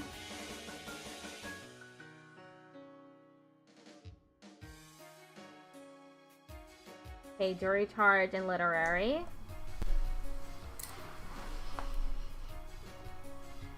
Welcome to literary and jury charge practice.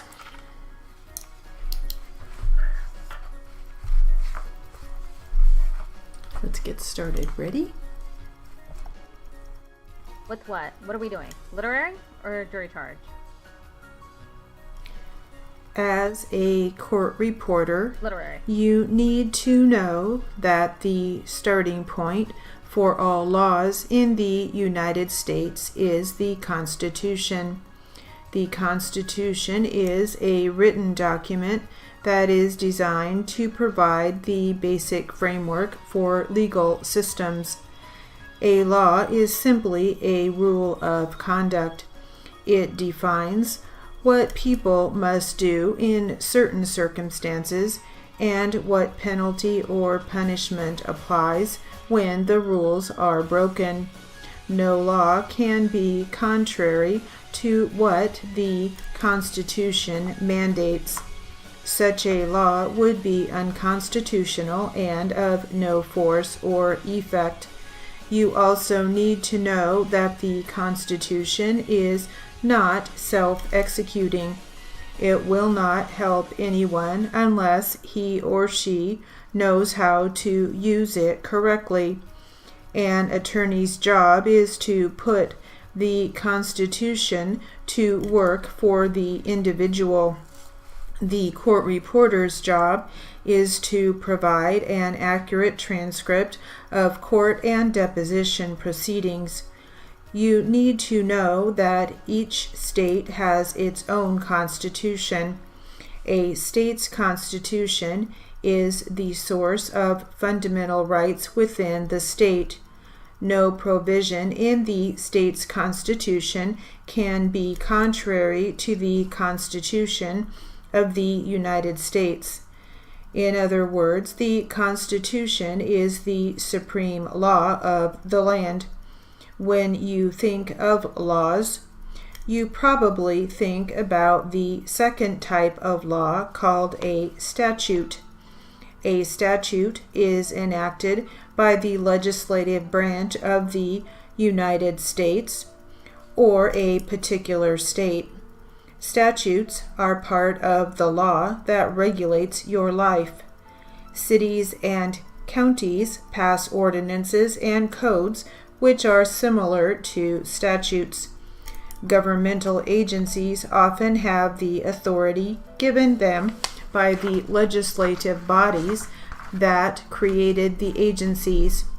Another type of law is common law, the law of English customs that the colonists brought with them to America.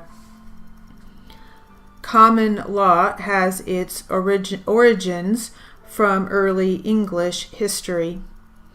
A civil wrong is a wrong committed by one person against another in which one person may be entitled to damages. An example might be that a person was injured in an automobile accident.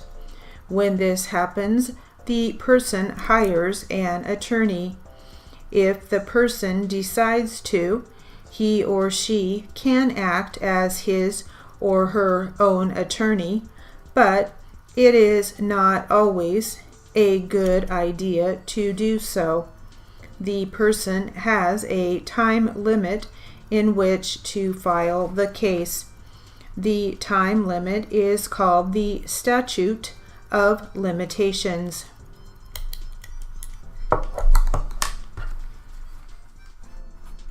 Didn't do very well in that one. It was really difficult. I missed a lot of words.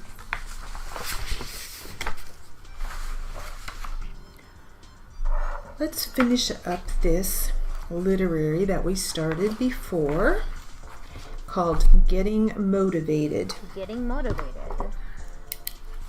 Okay. Ready? Respect from others. The court reporting and captioning field is well respected. People are fascinated by the job and will inquire about the details of what you do. Certified shorthand reporter, registered professional reporter, and all of the other specialty certifications reporters can acquire take tremendous effort and skill to attain, which makes the reporting field a unique and respected niche. Self-respect. Your desire to improve your life and achieve your goal can help to bolster your self-esteem and self-respect. A worthy achievement is a source of pride. Making up your mind. Review often the reasons that have made you decide to pursue this career, and add to those reasons whenever you can. When you fully understand this profession and what it takes to succeed in school, and when you have truly made up your mind that this is what you want to become a court reporter or captioner, you have already taken some very crucial steps towards reaching your goal. Hard work, perseverance, self-discipline, and motivation can then follow. Perseverance. Perseverance.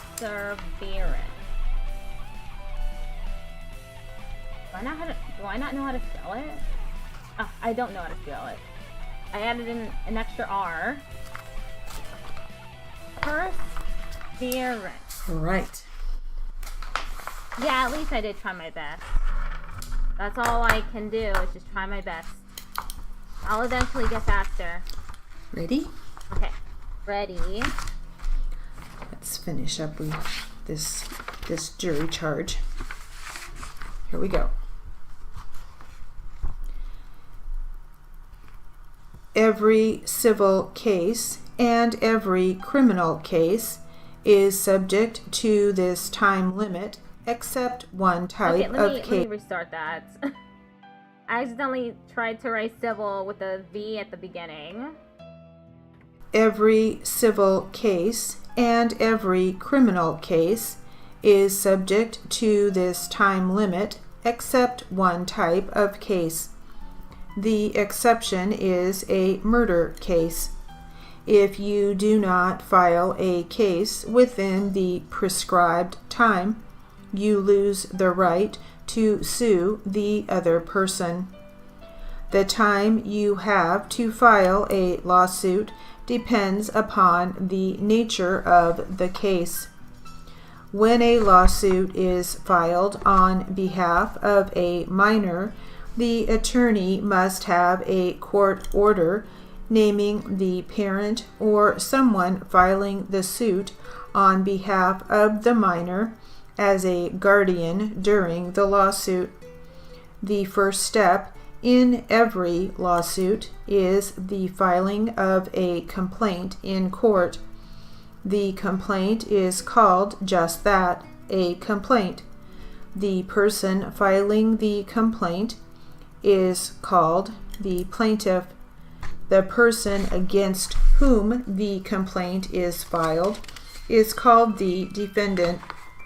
The complaint sets forth the reason why the plaintiff feels the defendant has wronged him or her. It sets forth the legal grounds for the suit.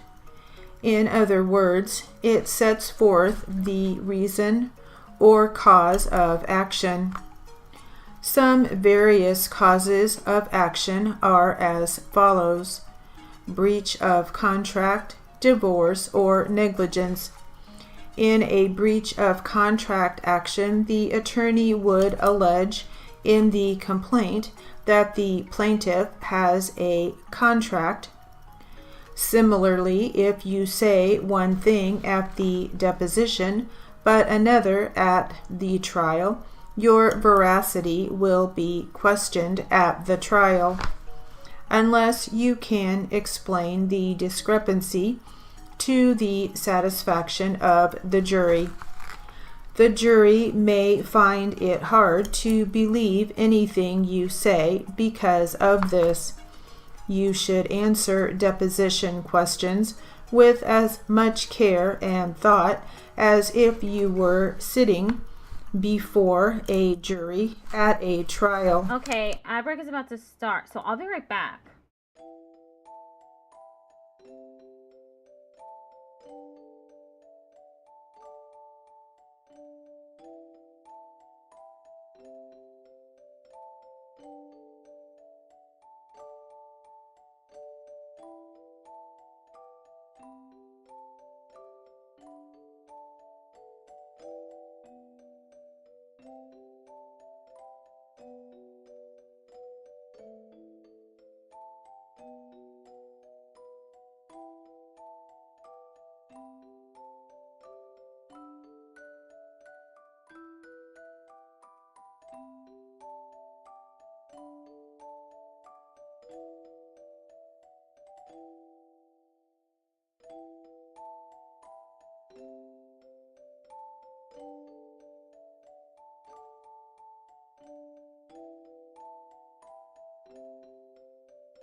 The discovery stage of a as if you were sitting before a jury at a trial. The discovery stage of a trial is crucial in preventing either side from being unduly surprised by the other at the trial. It is designed to provide a fair and faster trial. Unfortunately, some lawyers have gotten into the habit of using the discovery process as a means for harassing the other side.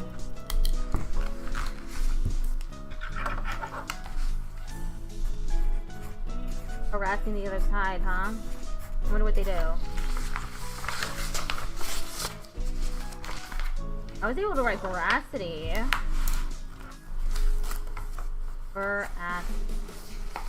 Ooh. Becoming better.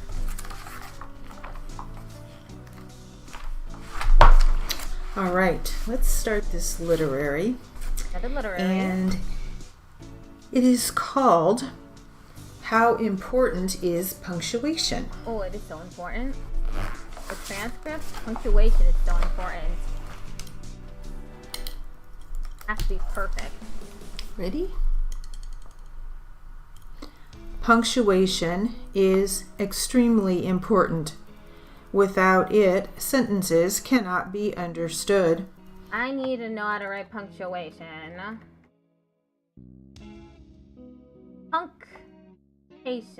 Caution. Okay, I can write a punctuation. Okay. The punctuation is extremely important. Without it, sentences cannot be understood. The job of a reporter is basically twofold: to capture all of the spoken words and then to transcribe those words correctly using correct and understandable punctuation. Yes, I know that it takes a bit longer to think about the words and how they should be properly punctuated. But isn't that what reporters are being paid to do? To capture words and to put them in a form that others can readily understand? I was a reporter for 39 years before I had to retire because of hearing problems that could not be remedied. During those years, I frequently worked with other reporters and had many opportunities to view their work. By and large, their work was satisfactory, but I confess that some reporters, even though they had fine reputations, did not transcribe with the proper amount of correct punctuation. Pushing the work out too quickly and without following the rules of punctuation is not professional. Court reporting is a profession, and it must be treated as such. If we want to receive the trust and respect of judges, attorneys, and, in fact, everyone, then we must do the best possible job of taking down all the words and transcribing them for any reader to fully understand. Yes, I know that many speakers do not finish their sentences, and that is exactly where our special knowledge of punctuational rules will come into play. If a speaker doesn't finish a sentence, or if he or she is interrupted or simply trails off, the only way to transcribe that is by a dash or 2 hyphens. Using a few periods to show that is incorrect. Why?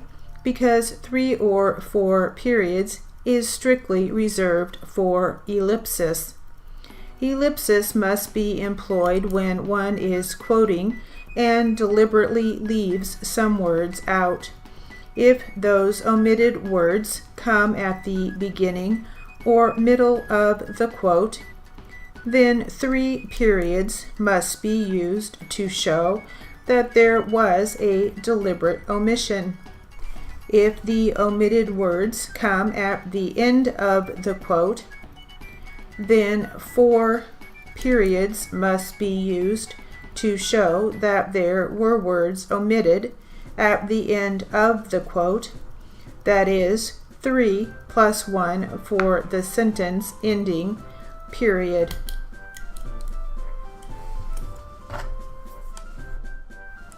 Okay, some grammar rules discussed. All right, we're gonna have a real grammar or punctuation lesson, it sounds like. Let's get started with some jury charge material. A new jury charge here, and the title of this jury charge is Evaluating Testimony. Evaluating testimony. Okay. Ready? I am ready. Ladies and gentlemen, upon the issues here joined, the burden rests upon the plaintiff of proving all the material allegations of the complaint by a fair preponderance of the evidence. By preponderance of evidence is meant the greater weight of the evidence, the greater force with which the evidence on one side or the other appeals to your minds. But if the party having the burden in this case has satisfied you of the truth of his or her contention in that regard, he or she has sustained such issue by a fair preponderance of the evidence. If the evidence is evenly balanced for and against any particular fact in issue, then your finding upon such fact should be against the party having the burden of proof in that regard, since he or she has failed to prove the same by a fair preponderance of the evidence. If you believe from the evidence that any witness has testified falsely, intending thereby to deceive or mislead you as to any material fact or facts in the case, then you have a right to disbelieve the testimony of such witness, except insofar as such testimony is corroborated by other credible testimony. Preponderance of the evidence. I don't use that very often, so I forget it. But it's PPDZ. So some words to practice. We had corroborated, Corroborated. preponderance,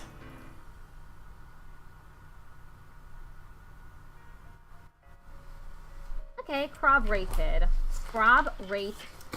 All right, we'll finish that jury charge up in a bit. Now let's get back to our literary material. How important is punctuation? More punctuation practice.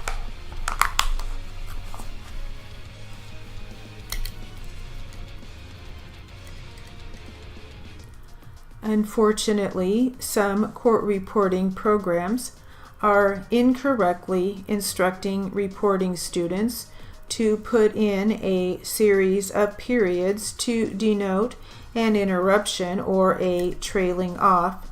That is incorrect. And some programs are instructing students that it is proper to have just one space between sentences. That too is incorrect. 2 spaces should be used after a sentence is finished, after an end of sentence question mark, and after a colon. And, of course, all words should be spelled correctly. Names, especially of the principals, must be spelled correctly. What I am attempting to do now in writing this article is to encourage and motivate every reporter, whether a student or veteran, to do the absolute best that he or she can in taking down words and transcribing them with correct punctuation. Semicolons should only be used if the reporter knows exactly how to use them. There are only 3 ways to employ them. 1. Between 2 independent clauses, sentences, as he is tall, she is short. 2. When transcribing series, as I told her that she was smart, that she was organized, and that she had a great future. And 3. To avoid confusion, as Ted came from Rome, Bill came from Berlin, Joe came from Arlington, Texas, and Harry came from Cairo. An error that I see frequently in magazines, books, and even the writings of some top reporters is the improper use of a student of a hyphen after an adverb which precedes an adjective. The following sentence is punctuationally correct. The extremely tall girl is only 12 years old. The error that I see often in a sentence of that type is the insertion of a hyphen after, in this case, extremely. Oh, she got me. Oh, she got me on that one. I definitely put a hyphen between extremely and tall. Hyphens are confusing. So, all right, that will conclude our literary injury. I love that I made the exact error she was talking about. That's so funny. Okay, I'm moving on to Q&A now.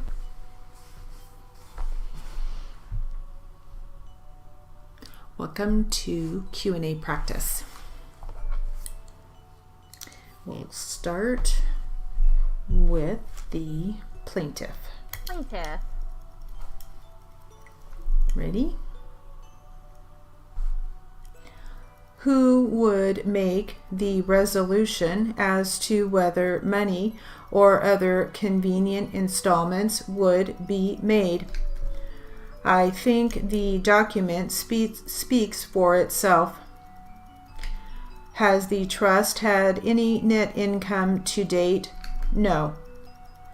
Are you the principal controlling officer of both of the corporations that we have discussed? Yes. Have you advised the beneficiaries of this trust that they are beneficiaries? No. Why?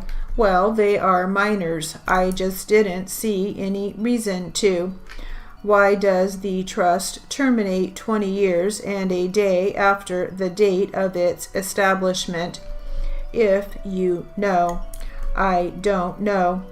Did you instruct your attorney to draft the trust so to dissolve it and the assets go to the children after 20 years? I object on the grounds it is an infringement on the attorney-client privilege. I have objected, and therefore you don't need to answer. I was only going to say, I know what you are going to say. Actually, I don't know what you are going to say, but it doesn't make any difference. Your answer would be, you don't know why the trust provides for termination and distribution of the assets to your children after about 20 years? No, I don't. Mr. James, did you tell your attorney you wanted the trust? That's what I was going to answer. Your attorney set up a trust in legalese based on your request. I discussed it with my attorney to set up the trust. Okay. On the last page of this declaration of trust, on Exhibit A to the declaration, it shows 25,000 shares of stock issued to Ramos Beauty World and 30,000 shares of stock to James Pharmacy Inc. Is that all of the stock of those two corporations? You mean all that is issued or all that is issued? My attorney took care of that. Yes, that is all that was issued. That was all conveyed to the trust. 100% of the stock is in the trust.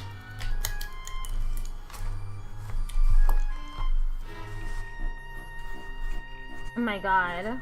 That was really tough. It had two attorneys and the witness going back and forth. For voice practice. That was difficult.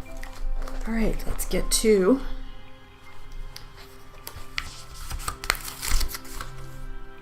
our other transcript with the accident, the EMTs, and we will start with the defense attorney. Ready? I am ready to go. And what factors did you rely upon, along with the other treating paramedics, in order to reach that particular decision? Mechanism of injury, the injuries noted, and the level of consciousness of the patient, which would include her state of confusion? Yes. Now, you mentioned earlier that at some point during the rendering of this treatment and care, you noticed an ETOH odor on Ms. Waters. Is that correct? Yes. Do you recall when you first noticed that? At what part or during what sequence of events you noticed that? It probably would have been immediately upon turning her over, because she was face down initially, correct? Yes, but I was speaking to her while she was face down. Do you know approximately how much distance separated you from Ms. Waters' face at the time you initially asked those questions you described for me? Just your best estimate. I know it is not an exact science. 2 feet, maybe somewhere between there. And to the best of your ability, can you describe what it was you smelled or what? I just smelled like alcohol. Now, is it part of your training and experience as a paramedic/firefighter, once you notice that you believe to be an ETOH odor on a patient, is there anything that you do? Administer any types of tests like a BAC test or a urine test or anything at all to determine the quantity of alcohol potentially in a patient's system at that time? No. So at the time you noticed that ETOH odor as a treating paramedic on the scene, you wouldn't be able to differentiate between Ms. Waters, whether she had drank 1 beer or 12 or 15 beers, or what type of alcohol or how much alcohol was in her. Is that correct? That's correct. And at that point that you were rendering treatment and care to Ms. Waters at the scene, you would have no way of knowing whether that the quantity of alcohol, if any, in her system contributed to this accident at all, would you? No. And that's not your role in the treatment of care to take that kind of determination, is it? No. Now, you mentioned when you were talking to one of your partners prior to coming to this deposition, he had used the term the drunk lady that was laying in the street. Is that correct? Yes, I believe that's the words he used.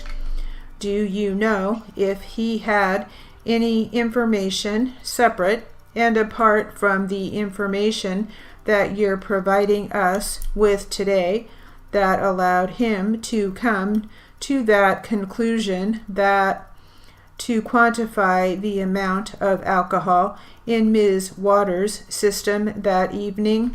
He did not. He didn't have any other information that you would have that you're describing for us today, correct? No. Now, you mentioned earlier that you don't recall providing any type of medications or anything to Ms. Waters during your rendering of treatment or care. Is that correct? That's correct. Is there anything in Defendant's Exhibit 3, the pre-hospital care report, that you're looking in it that would indicate whether that was done or not? Yes, in the treatment response. I'm sorry, where is that located on this? That's your lower right boxes, okay? It begins just under the IV information, IV therapy information, okay? And is it part of your custom and practice to actually put that in there, whether any morphine has been administered to a patient? Absolutely. And due to the fact that it's not listed in what's described as Defendant's Exhibit 3, is that what you're relying upon in making that decision that no morphine was provided to Ms. Waters that evening? At this time, yes, but that can be proven as well. And how could that be proven?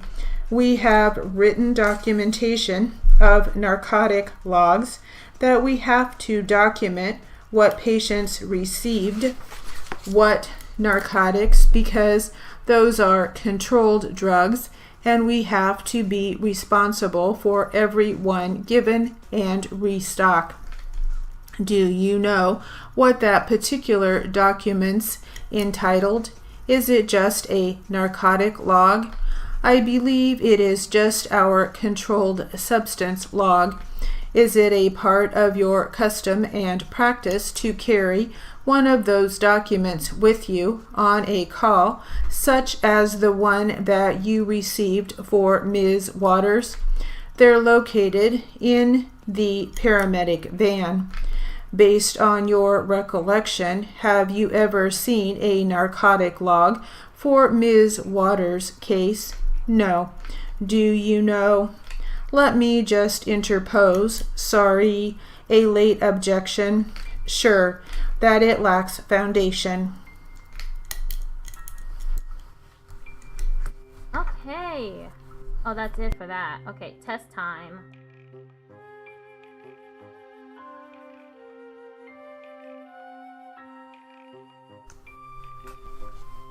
That was difficult too. Lots of This will be a 120 Q&A practice test.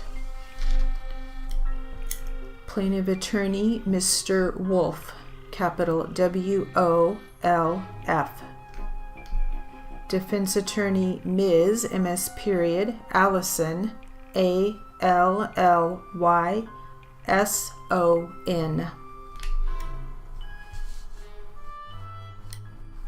Lacks foundation is a whole brief.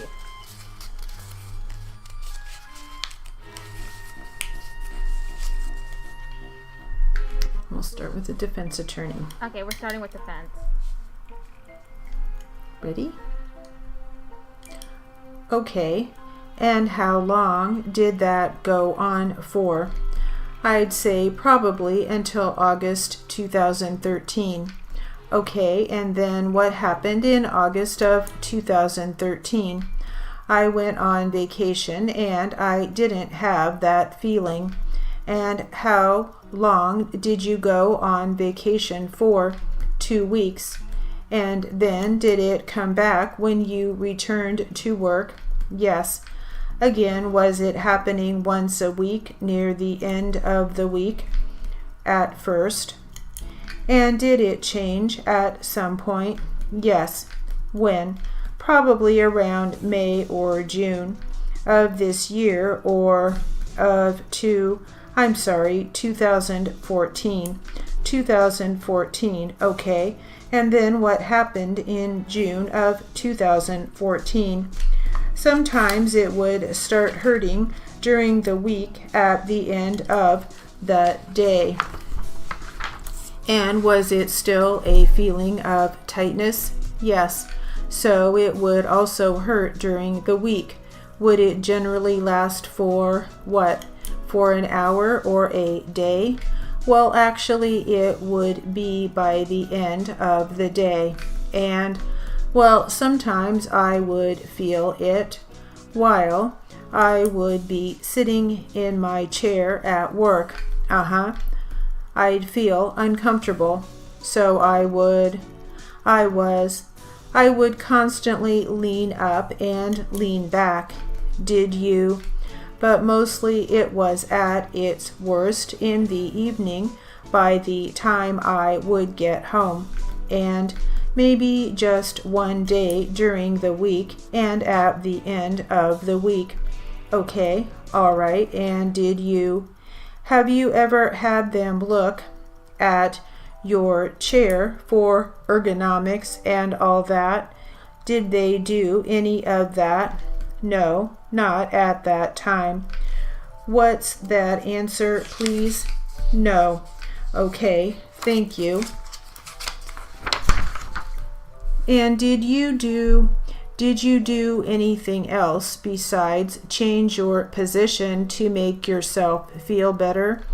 I'd get up and move around and walk. And did you take any meds or do anything besides the hot baths and the hot pad? Occasionally medication. Now, did you ever tell anybody between August 2013 to June of 2014? What do you mean, told somebody? Supervisor? Yeah, a supervisor or somebody that you're having the pain. No. And so now, how long did you go where it was occurring more during the week? How long did that occur? That would have been after June the 18th. And what happened on June 18th? I lifted some heavy boxes. Okay, and what was in the boxes? Our project files that were closed. Okay, and then what happened when you lifted the boxes on that particular day? I'm not exactly sure what you mean. I'm sorry. What happened? Did you feel some more pain or... Oh, you're... Okay, yeah. So, yeah, when I lifted the boxes, it wasn't when I lifted one of the boxes to put it back where it was at, I felt a sharp pain in my lower back. Was it in the middle, on the side? It was my lower back to the left and right of the center of my lower back. So on both sides? Yes. Okay, and what did you do immediately when you felt the pain? I stopped lifting the boxes. Okay, and did you work out the rest of the day? That was at the end of the day. And were you still feeling pain when you went home? I did. And did you do anything for it? I took a hot bath. And what was the next thing that you did for that pain? That evening? Yeah. Or the next time you did anything? I'm a little confused. Let me rephrase my question. Did your pain continue into the next day? Well, I woke up and I didn't really feel the pain. I don't remember feeling the pain. It gradually got worse. Over the weeks or when?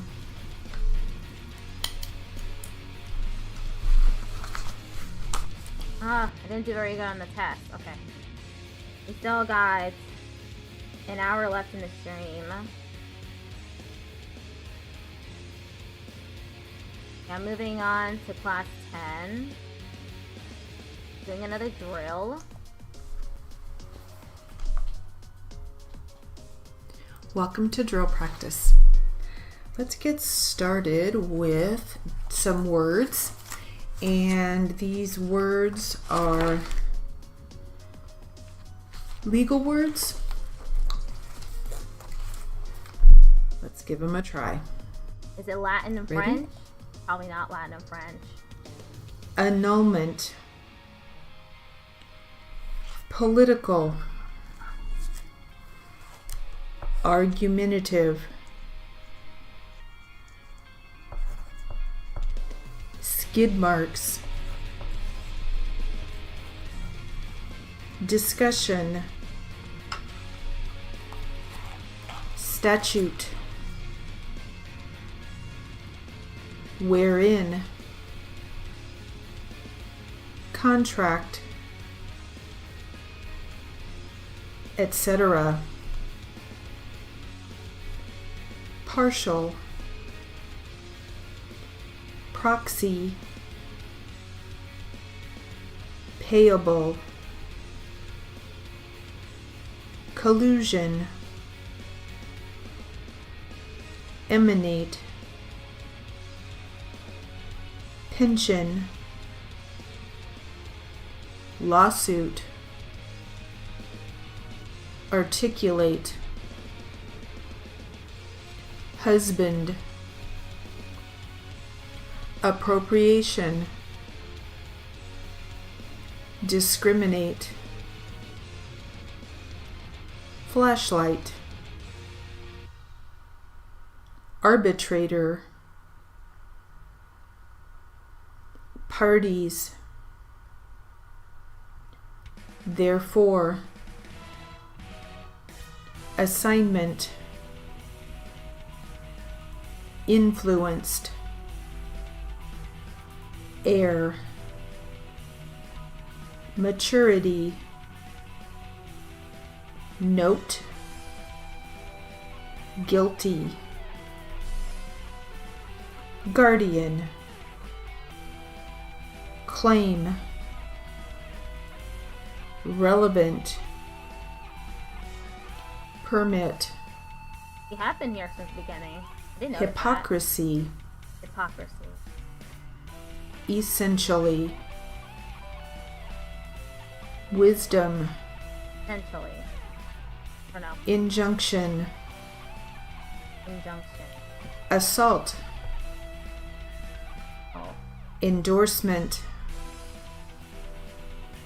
Authority. Authority. Qualified. Promissory. Recourse.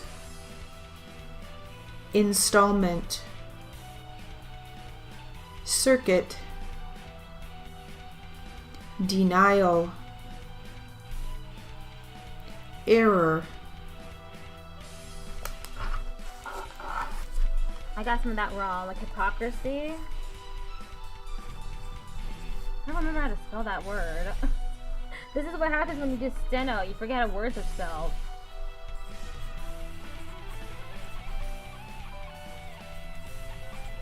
Hypocrisy. All right, hopefully your fingers are feeling warmed up. So let's try some addresses now. Addresses and phone numbers. A little number practice. There, I wrote hypocrisy. Ready? Wait, promissory first. Promissory. Promissory. Okay. I see.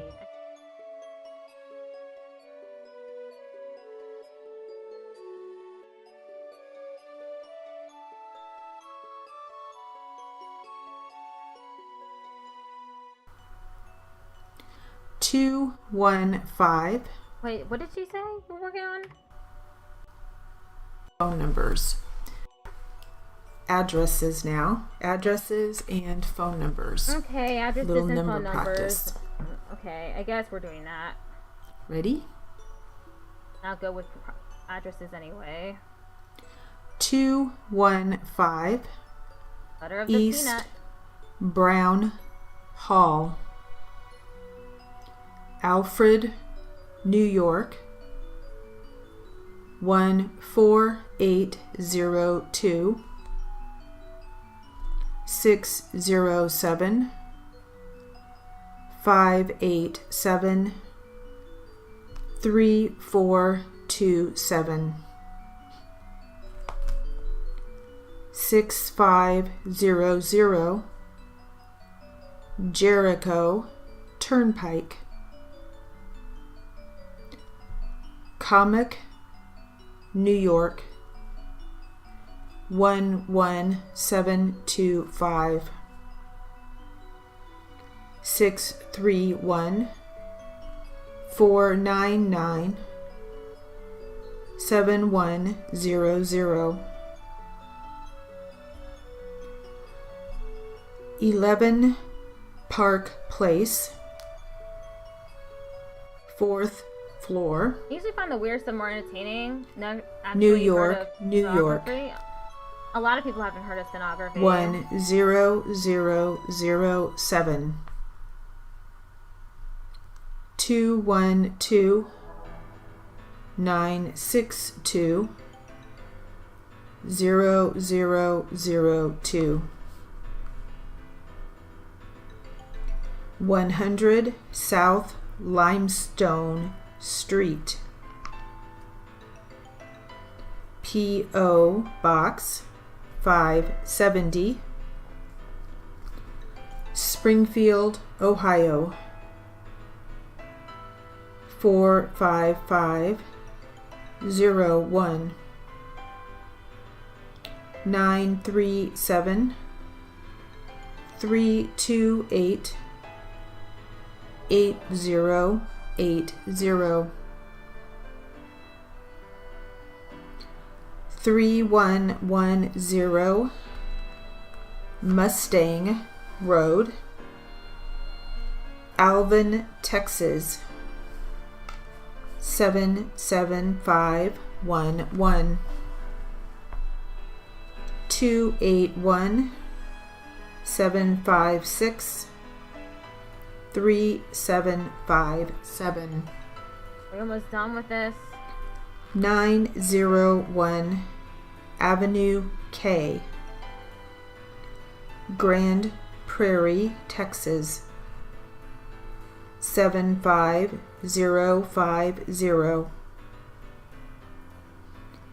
972 467 1607. Okay, done with that. We got 5 minutes left of this drill.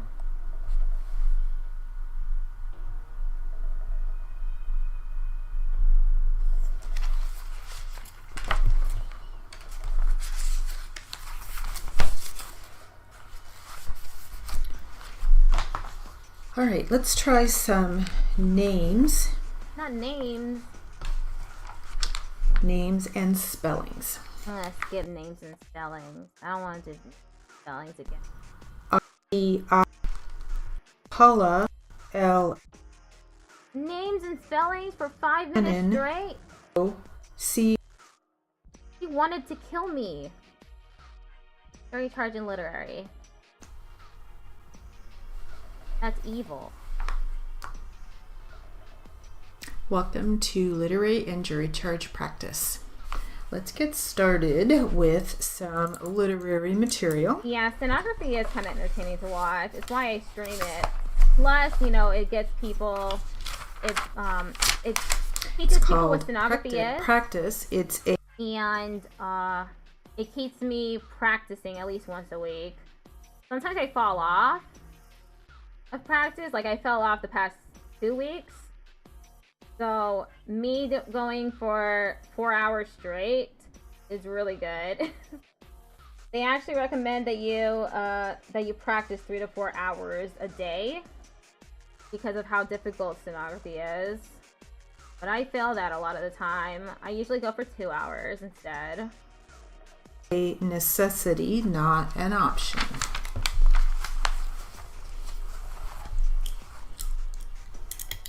Ready? I am ready. While there are many schools of thought concerning the methods and how much time reporters should spend practicing, what is very clear is daily disciplined practice sessions leads to student success. Leaders should think critically about how to deliver the structure that provides the greatest opportunity for achievement and the best outcomes for students. I firmly believe that the purpose of systematically thinking about practice is not to establish a one-size-fits-all model for practice, but simply to determine situationally what works to help students to achieve at their individual level.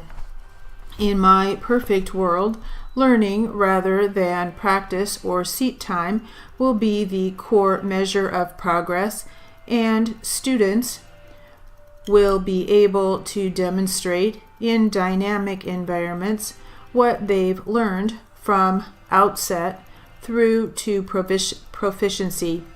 What's more, I'm in accord with Humphrey Sontag's assertion: practice does not end when you graduate. Most professional reporters and captioners continue to hone their skills through regular practice and continuing education regime throughout their careers. I assert that practice beyond school should be viewed not as a static, one-time experience, but as a lifelong journey of building one's knowledge and skills. As I reflect on my journey toward piano mastery, I realize the importance and necessity to practice regularly. It was during my tenure at McCormick College that I decided to try again. Witnessing the hard work and dedication of court reporting students gave me the inspiration I needed to take practicing seriously.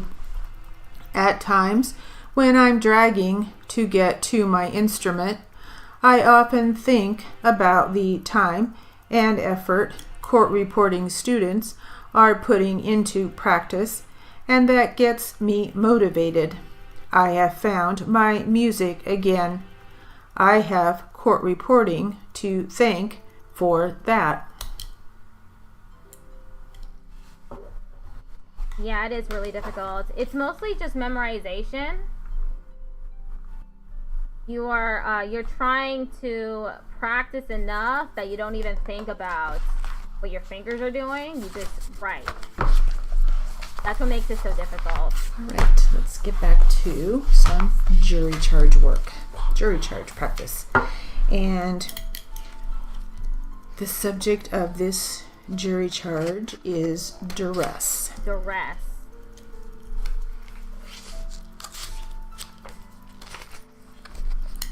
At least I know how to write it. Ready? I'm ready. It is for you to determine from the evidence in the case whether or not any valuable consideration was given to this defendant for this instrument.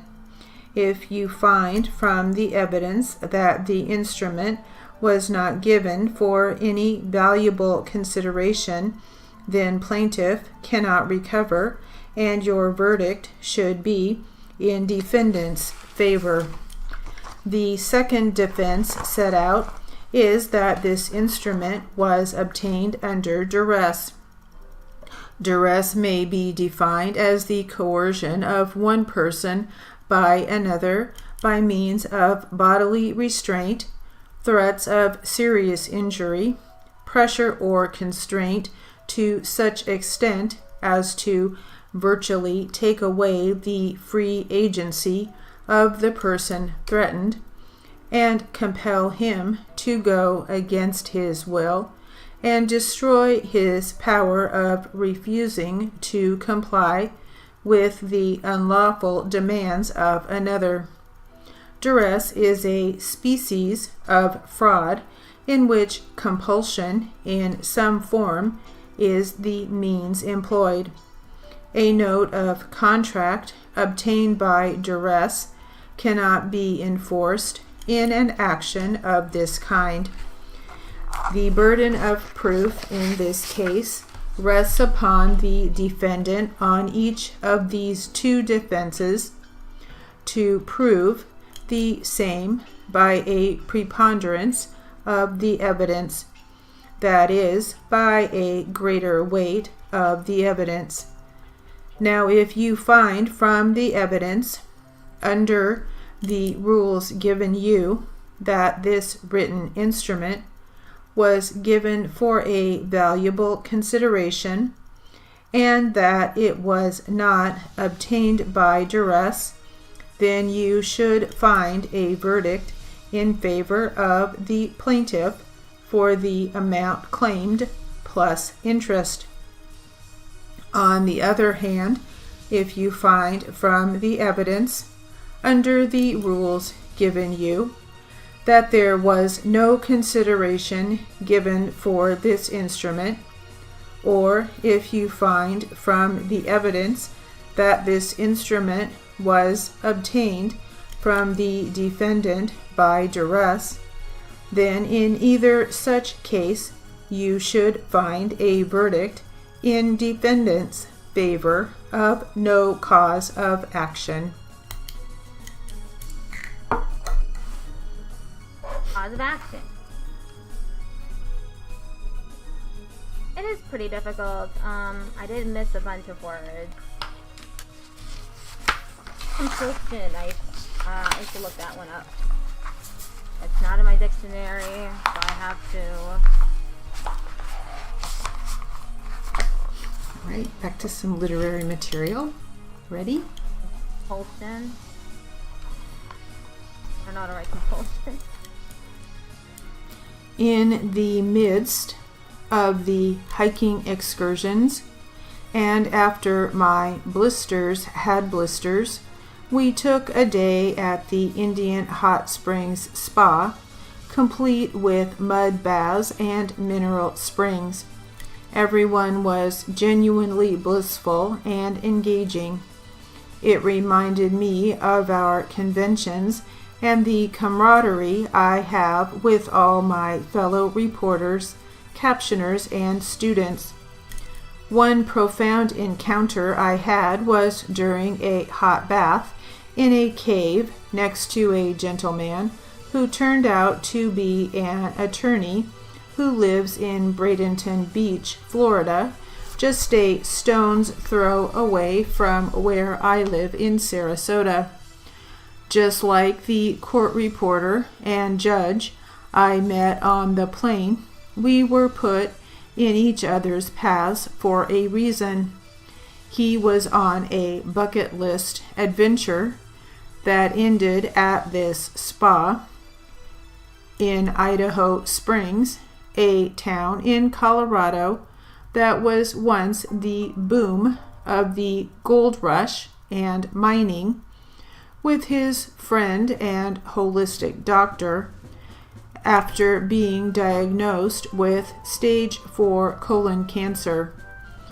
It was the last day of a trip that he had been on for several months.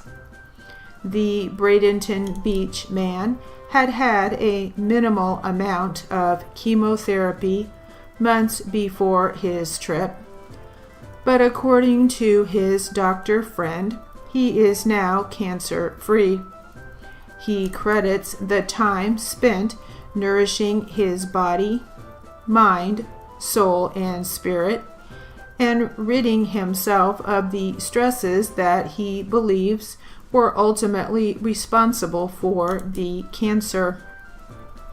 Meeting both of those men and hearing their stories solidified my awakening that this trip was so much more than just a physical adventure with amazing scenery.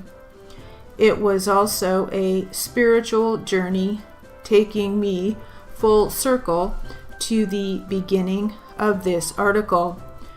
We are people first, people who need to stay well for our minds, bodies, souls, and spirits. That will not only make us better people, but better reporters, captioners, parents, spouses, and children. You do not have to travel away from home to nurture your spirit. The answer may be right in your own backyard. Maybe the food for your soul comes from petting your dog, going to yoga, or just simply hugging the person who you love the most. For me, the enrichment started with the adrenaline rush of the climbs to the top and the returns to the bottom without hurting or even killing myself. It finished with the personal connections I was able to take home as my most treasured souvenirs.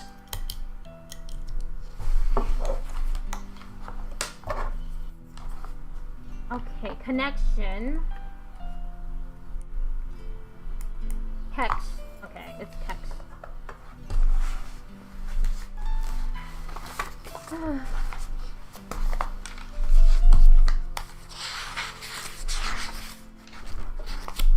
What are we doing next? The subject of this jury charge is unlawful seizure. You have ADHD, so do I. Ready? Ladies and gentlemen of the jury, one of the inalienable rights of the individual citizen is the immunity from the unlawful seizure and detention of his person by any agency of the state. You are instructed that the general rule of the law is that no person shall be deprived of his liberty except he first be charged by affidavit or indictment with the commission of an offense, such charge being followed by a warrant duly issued and placed in the hands of an officer authorized to serve such process. To this general rule, there are certain exceptions made necessary by the needs of society. Among the exceptions is that an officer may arrest a person without a warrant for an offense committed within his view or upon information when he has reasonable or probable cause to believe that such person has committed a felony. When a police officer arrests a person without a warrant upon information, when he has reasonable or probable cause to believe that such person has committed a felony, it is the duty of the officer to take the person whom he has placed under arrest before some court of proper jurisdiction as soon as he can reasonably do so, to be charged with such offense by affidavit, or to be given an opportunity to be released on bond. If the officer fails to take the person so arrested before a court of proper jurisdiction, as required by law, or gives him no opportunity to be released on bond, then he is liable to such person in an action for damages. You are instructed that the power of detaining a person arrested without a warrant upon information, or restraining him of his liberty, even when there is reasonable or probable cause to believe that such person has committed a felony, is not a matter within the discretion of the officer making the arrest. He cannot legally hold the person arrested in custody for a longer period of time than is reasonably necessary under all the circumstances without a warrant. Mere loss of freedom cannot constitute imprisonment, even though it was unjust. The imprisonment must be unlawful. One may be acquitted. Okay, I'm gonna pause Up to the warrant. because the ad break has started on Twitch.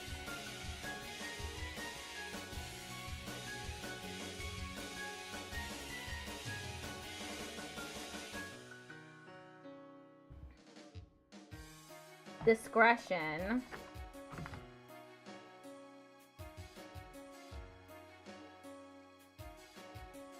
Oh, I can write it. I know how to write it.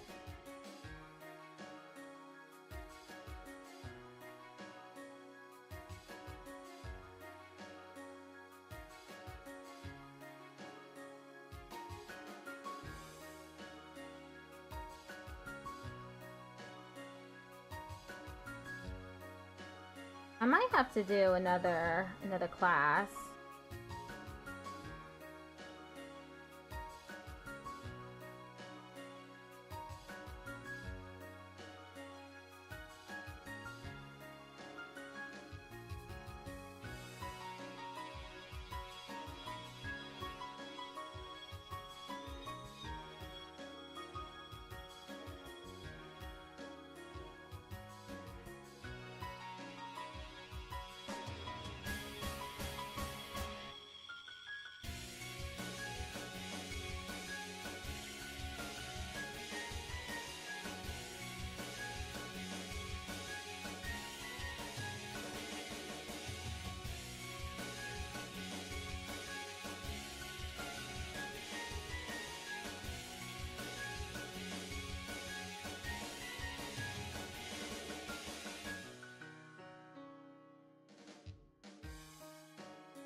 Oh, ad break has ended. Mere loss of freedom cannot constitute imprisonment, even though it was unjust. The imprisonment must be unlawful. One may be acquitted upon the merits of the case or discharged under some question of law, but that fact does not, in and of itself, make the restraint placed upon his liberty false imprisonment. Ladies and gentlemen of the jury, if you find for the plaintiff, you are instructed that wounded pride, humiliation, and mortification resulting from the public arrest and the public trial are elements to be taken into consideration in assessing damages in cases of this character. You are further instructed that in case of false imprisonment and malicious prosecution, the jury may inflict exemplary damages when the facts so justify. Such damages do not necessarily depend upon malice on the part of the wrongdoer, but they may be rightfully awarded when the wrongful act is willfully done in a wanton or oppressive manner, or done in the reckless disregard of the rights of the complaining party.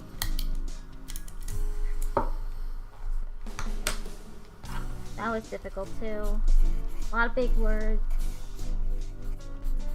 Use a lot more syllables.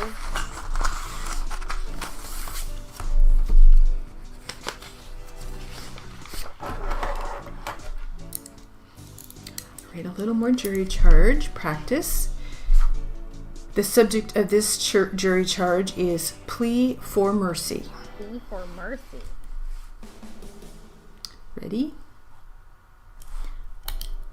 May it please the court, if there is any single attribute of American jurisprudence which makes it above that of any other jurisprudence in the world, it is the ability of the court to maintain an open mind and a dispassionate attitude until it has heard both sides of any given situation. Your Honor, we have here a 22-year-old boy, a boy who has not previously been guilty of any crime of any nature whatsoever, who has never been accused or led before the bar of the court for any crime whatsoever. Your Honor, his mother is in court this morning, also his stepfather and his wife. Had it not been for the space of a few brief moments in the particular evening in question, this boy would not be before the bar of this court, charged with the most serious crime on our statute books, the crime of murder.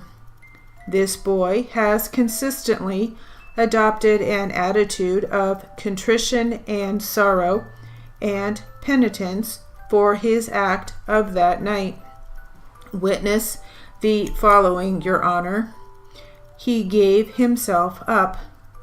He didn't have to be sought out and picked up by the police.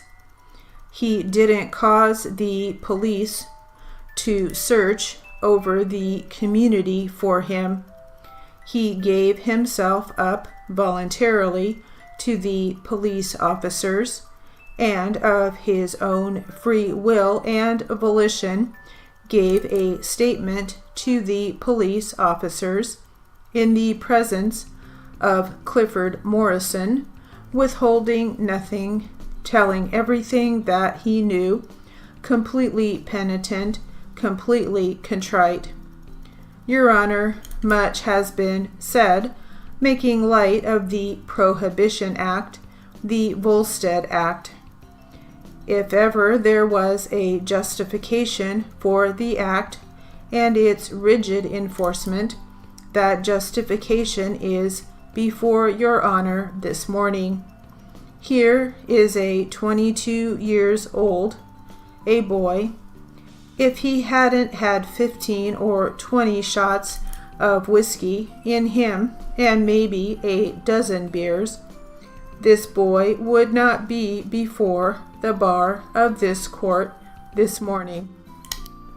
Okay, why do they keep calling this dude a boy? And that will conclude he's an our adult man. Nice try, mixed attorney. You ain't fooling me. I can know a man when I see Welcome to Q&A practice. Let's get a little for voice practice, and we'll start with the plaintiff. Oh, plaintiff. Ready? What were the gross sales for each of the two corporations for 2000? I object on the basis of relevancy. I don't know where you are going with that. I am working towards establishing, I guess, that Mr. James was in complete control of the corporation. As a result, he can manipulate the net income figure arbitrarily and essentially declare the trust or cause the trust to be ineffective, a nullity as far as the beneficiaries are concerned. The issue that was raised in your complaint is that he transferred something. Okay, I need to look up beneficiary. Hold up. Beneficiary. I thought I was writing that, but I guess not. Of the corporation. As a result, he can manipulate the net income figure arbitrarily and essentially declare the. I'm going to just restart this. What were the gross sales for each of the two corporations for 2000? I object on the basis of relevancy. I don't know where you are going with that. I am working towards establishing, I guess, that Mr. James was How do I write relevancy? Okay. I don't know where you are going with that. I am working towards establishing, I guess, that Mr. James was in complete control of the corporation. I am working towards establishing, I guess, that Mr. James was in complete control of the corporation. As a result, he can manipulate the net income figure arbitrarily and essentially declare the trust or cause the trust to be ineffective, a nullity as far as the beneficiaries are concerned. The issue that was raised in your complaint is that he transferred something that had value when he was insolvent during a statutory period of time. The value at that time, if any, is controlled. If he didn't transfer anything, there is nothing to be gained. So his current status of the trust at this point in time makes no difference at all. The fact that the trust is governed by its own terms is apparent. The terms in his trust and his ability to control it would relate to the issue of a fraudulent conveyance and as to whether or not he was attempting to elude his creditors or whether, in fact, he was attempting to make an effective conveyance of some property for the benefit of his children. I would say in your statement there are 2 or 3 parts. Number 1, I think the trust speaks for itself as to what it is intended to do and how it was intended to do it. As to the creditors, the only thing the creditors could be concerned with would be whether he conveyed something that they could have reached, whether there was something of value or something that they could have reached and they conveyed. It is our position that that was not the case. If you are saying it had earning power in the future, you are really talking in contradictory terms. If you are saying it has earning power in the future, then the creditors could reach his salary and have a garnishment of any assets that he obtained. He is not taking the money from the corporations. It could be reached by attachment or excused on a judgment. So he wouldn't be taking anything from them that wasn't otherwise available to them. I think that would bear on his evidence of his intention, which is an element of another subsection of a fraudulent conveyance section. one of the subsections of the major section that I cited involves fraudulent intent. I would think that to the extent that it was valid, or whether or not it was, for example, a sham trust, or whether or not it was attempted to be an effective transfer to his children, is going to relate to the issues of his intent and his mental state. In view of the interest of discovery, I would think that would be a reasonable question. Oh, wow, that was... I don't even know what they're talking about, to be honest. Something about a trust?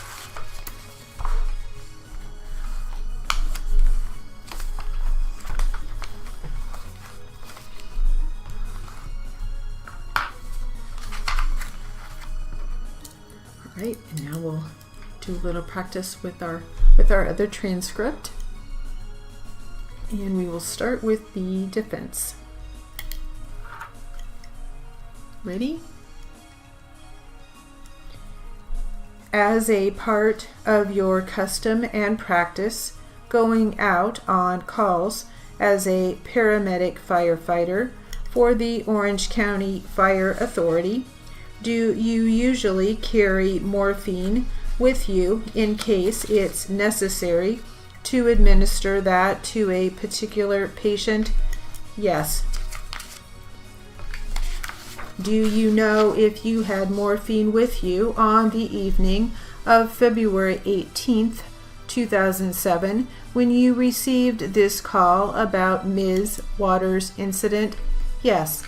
And based on your training and your years of experience in this area, would the administering of morphine in a particular patient trigger a positive opiate test at a hospital during a drug screen? I wouldn't have any idea. Okay, fair enough. Now you mentioned that in this type of case, because it was a head trauma case, that as part of your custom and practice, you wouldn't administer morphine because there's potential side effects, things that could occur in a negative fashion. Is that correct? Does that make sense, or should I rephrase it? No, it does make sense. It's not a standing order for paramedics in Orange County to give morphine on this type of call. It would have to come from a base hospital physician order contacted through the base hospital by a radio patient or radio paramedic. When you say it is not a standing order, meaning you would have discretion as a treating paramedic in this type of case where head trauma is found to administer morphine if you wanted to, felt it was necessary or not. I was going to object. That misstates his. I would not be able to give morphine on this type of call. That's because without a base hospital order, and that is because a determination was made on scene that it was a head trauma case. Is that correct? And also, we're only allowed to give it standing order and isolated skeletal trauma, and this patient didn't fall into that category. I'm sorry, isolated skeletal trauma. Thank you. Have you had occasion in the past to make base hospital contact on a head trauma case to get the requisite permission to administer morphine on the scene to a head trauma patient? Not that I remember. And was there any reason in this particular case why base hospital contact was not radioed in to try to get that approval to administer morphine to Ms. Waters in this case? Objection lacks foundation. I don't know if it was or wasn't.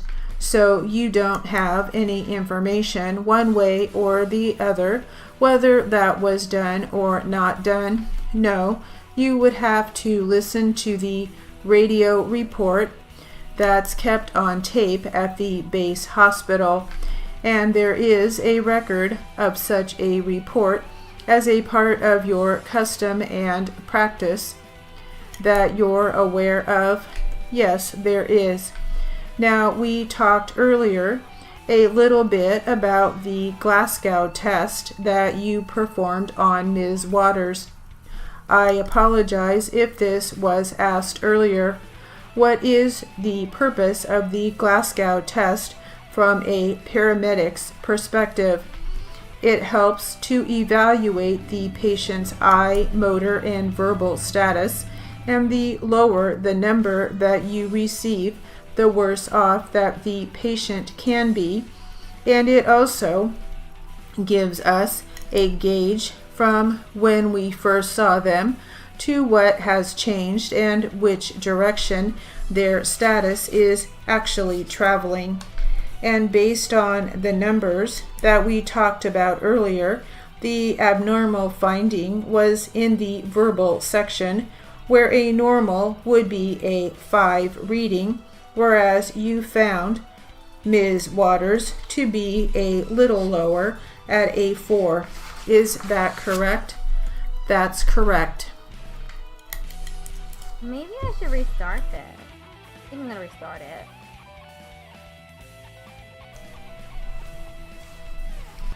Practice. Each of the what were the ready? Okay, restarting. What were the gross sales for each of the 2 corporations for 2000? I object on the basis of relevancy. I don't know where you are going with that. I am working towards establishing, I guess, that Mr. James was in complete control of the corporation. As a result, he can manipulate the net income figure arbitrarily and essentially declare the trust or cause the trust to be ineffective, a nullity as far as the beneficiaries are concerned. The issue that was raised in your complaint is that he transferred something that had value when he was insolvent during a statutory period of time. The value at that time, if any, is controlled. If he didn't transfer anything, there is nothing to be gained. So his current status of the trust at this point in time makes no difference at all. The fact that the trust is governed by its own terms is apparent. The terms in his trust and his ability to control it would relate to the issue of a fraudulent conveyance and as to whether or not he was attempting to elude his creditors, or whether, in fact, he was attempting to make an effective conveyance of some property for the benefit of his children. I would say in your statement there are 2 or 3 parts. Number 1, I think the trust speaks for itself as to what it is intended to do and how it was intended to do it. As to the creditors, the only thing the creditors could be concerned with would be whether he conveyed something that they could have reached, whether there was something of value or something that they could have reached and they conveyed. It is our position that that was not the case. If you are saying it had earning power in the future, you are really talking in contradictory terms. If you are saying it has earning power in the future, then the creditors could reach his salary and have a garnishment of any assets that he obtained. He is not taking the money from the corporations. It could be reached by attachment or excused on a judgment. So he wouldn't be taking anything from them that wasn't otherwise available to them. I think that would bear on his evidence of his intention, which is an element of another subsection of a fraudulent conveyance section, one of the subsections of the major section that I cited involves fraudulent intent. I would think that to the extent that it was valid, or whether or not it was, for example, a sham trust, or whether or not it was attempted to be an effective transfer to his children, is going to relate to the issues of his intent and his mental state. In view of the interest of discovery, I would think that would be a reasonable question. I didn't do very good that time either. This is really tough.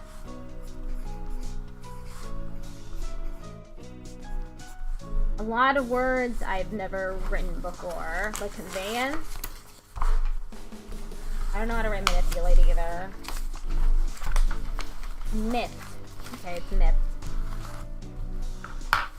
Manipulate.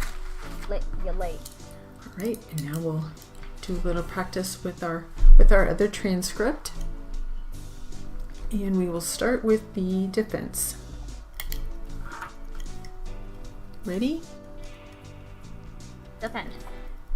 As a part of your custom and practice, going out on calls as a paramedic firefighter for the Orange County Fire Authority, do you usually carry morphine with you in case it's necessary to administer that? I don't know how to write morphine.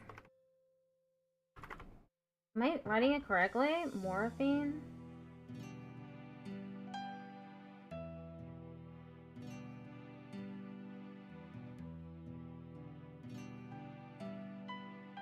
Morphine. Morphine. To a particular patient? Yes.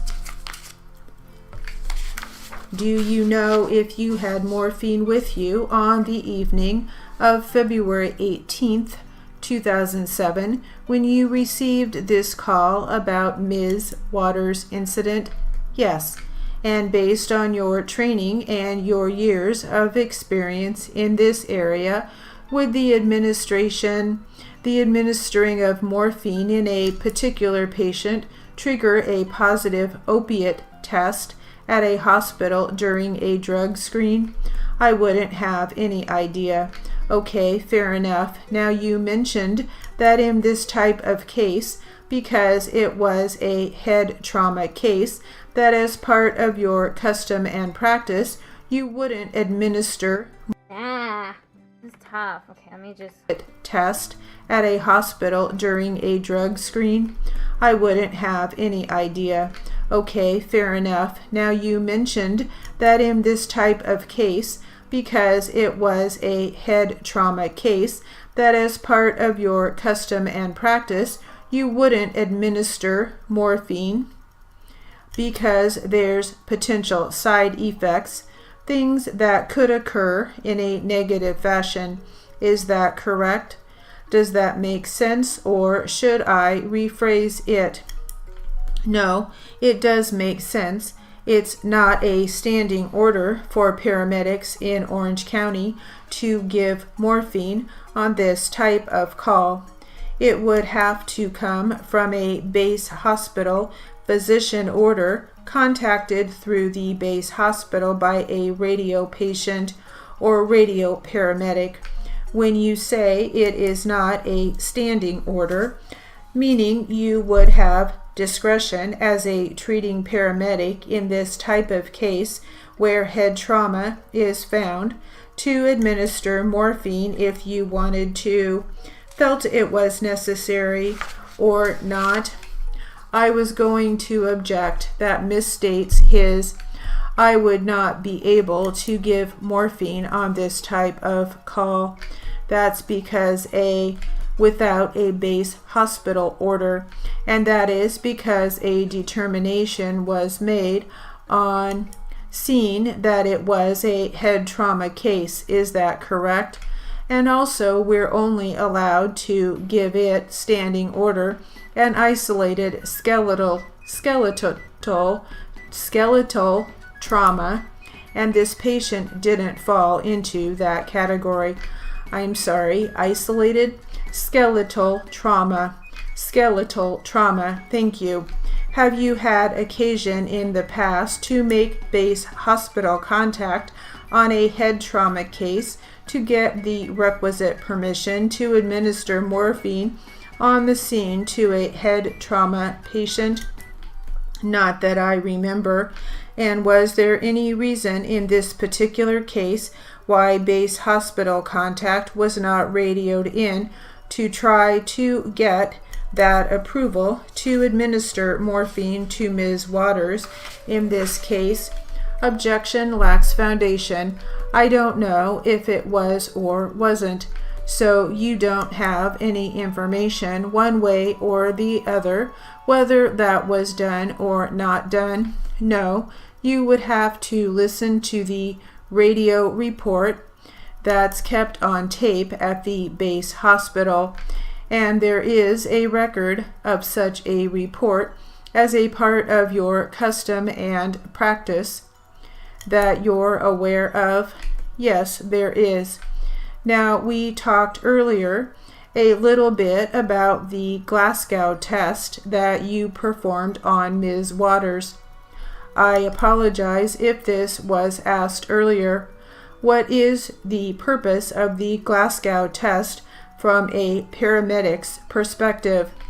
It helps to evaluate the patient's eye, motor, and verbal status, and the lower the number that you receive, the worse off that the patient can be, and it also gives us a gauge from when we first saw them to what has changed and which direction their status is actually traveling.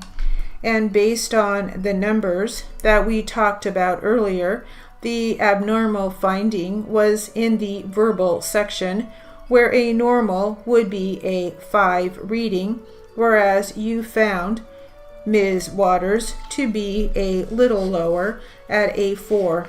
Is that correct? That's correct.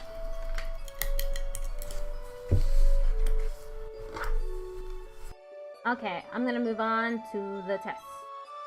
Morphine, it pops up as morphine. That's why I couldn't get it. Morphine.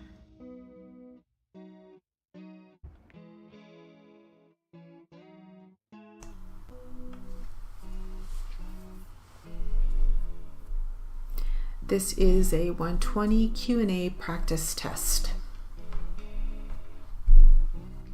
Plaintiff attorney, Mr. Phillips, capital Phillips.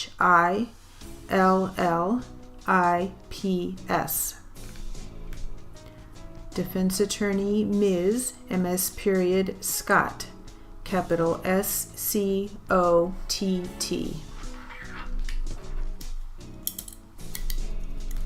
And we'll start with the defense. Defense. No, I didn't mean to do that. 14, correct? The first... I didn't mean to do that.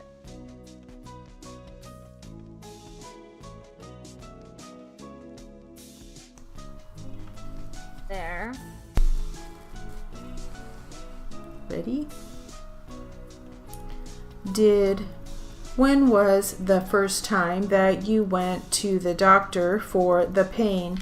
That wasn't until June of 2014. And, okay, are we talking June 2014, correct? The first time I went for my back, yes, thank you. Okay, and this time you're still in the same thing where you'll wake up feeling okay, and then later it would get worse and worse during the day? Well, okay, so we have two different things going on.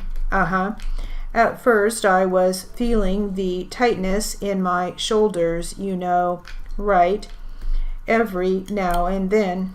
It wasn't that it was painful, but I could work through it.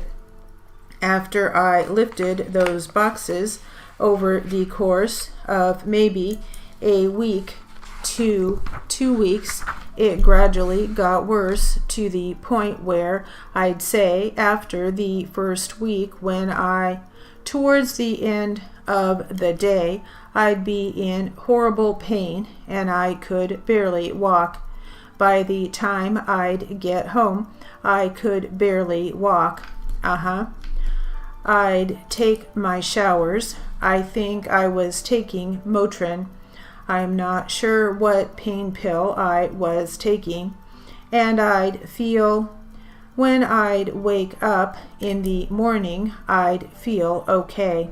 And then the same thing. It would repeat itself.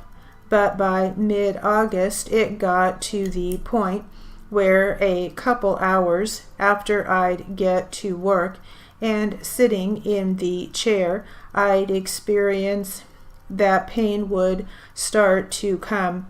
And as the day would go on, it would get worse and worse and worse.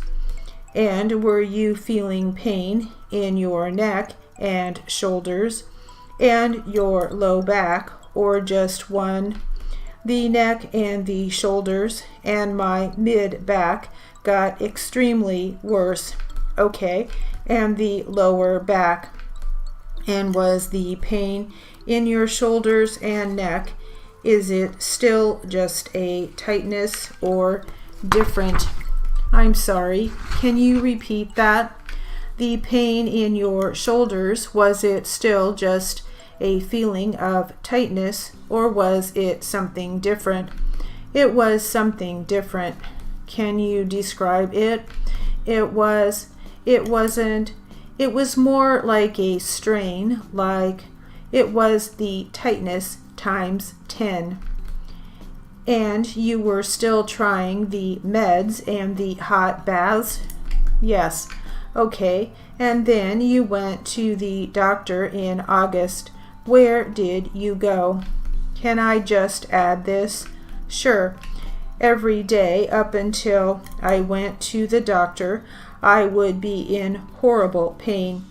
By the time I'd get off work, I could barely walk. But on the weekends, being away from sitting in that chair, it seemed to relieve the pain some. I didn't feel as bad. It was better on the weekends. Okay, yes. Okay, all right.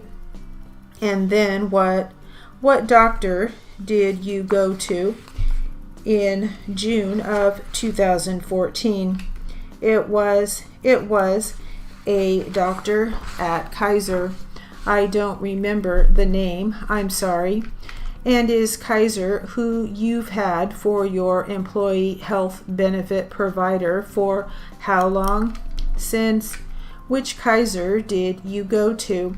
In Irvine. Do you need a break? Are you okay? I'm okay. Just thinking about that pain is upsetting. So were you with Kaiser for... You've been with them pretty much for the last 10 years or so. Since I've been employed at the school, yes. What did the doctor tell you? She gave me some medications for my back pain. Also addressed the fact that I was stressed out and depressed. I need a break. You need a break. Back on the record. We had an off-the-record discussion.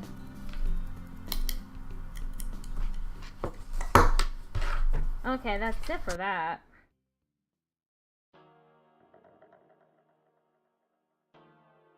I got 8 minutes left. Thanks again for being part of the event. Thank you for creating the event in the first place.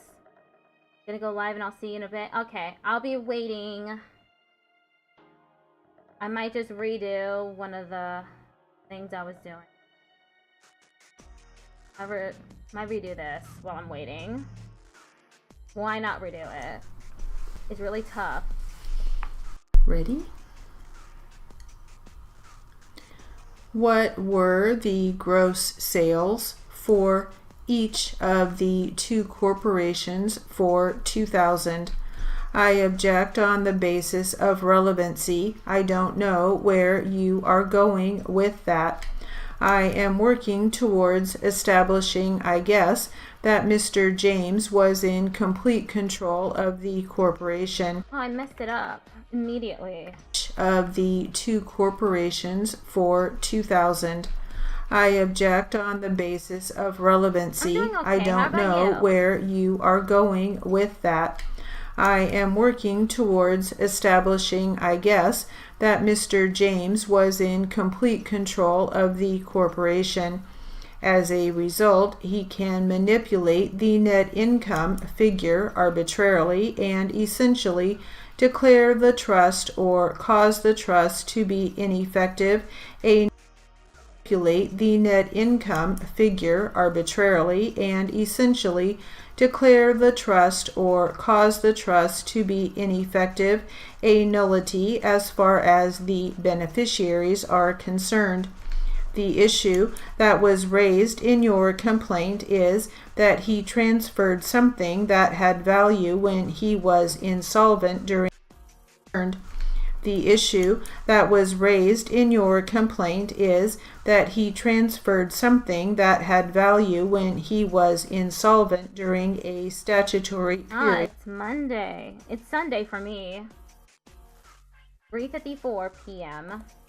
Of value when he was complaint is that he transferred something that had value when he was insolvent during a statutory period of time. The value at that time, if any, is controlled. If he didn't transfer any... Insolvent.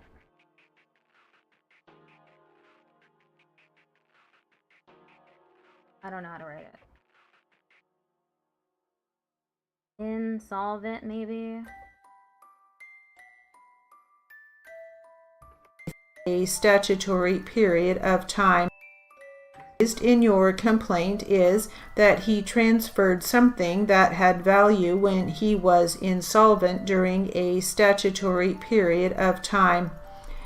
The value at that time, if any, is controlled. If he didn't transfer anything, there is nothing to be gained. So his current status of the trust at this point in time makes no difference at all. The fact that the trust is governed by its own terms is apparent. The terms in his trust and his ability to control it would relate to the issue of a fraudulent conveyance and as to whether or not he was attempting to elude his creditors or whether, in fact, he was attempting to make an effective conveyance of some property for the benefit of his children. I would say in your statement there are 2 or 3 parts. Number 1, I think the trust speaks for itself as to what it is intended to do and how it was intended to do it. As to the creditors, the only thing the creditors could be concerned with would be whether he conveyed something that they could have reached, whether there was something of value or something that they could have reached and they conveyed. It is our position that that was not the case. If you are saying it had earning power in the future, you are really talking in contradictory terms. If you are saying it has earning power in the future, then the creditors could reach his salary and have a garnishment of any assets that he obtained. He is not taking the money from the corporations. It could be reached by attachment or excused on a judgment. So he wouldn't be taking anything from them that wasn't otherwise available to them. I think that would bear on his evidence of his intention, which is an element of another subsection of a fraudulent conveyance section, one of the subsections of the major section that I cited involves fraudulent intent. I would think that to the extent that it was valid, or whether or not it was, for example, a sham trust, or whether or not it was attempted to be an effective transfer to his children, is going to relate to the issues of his intent and his mental state. In view of the interest of discovery, I would think that would be a reasonable question.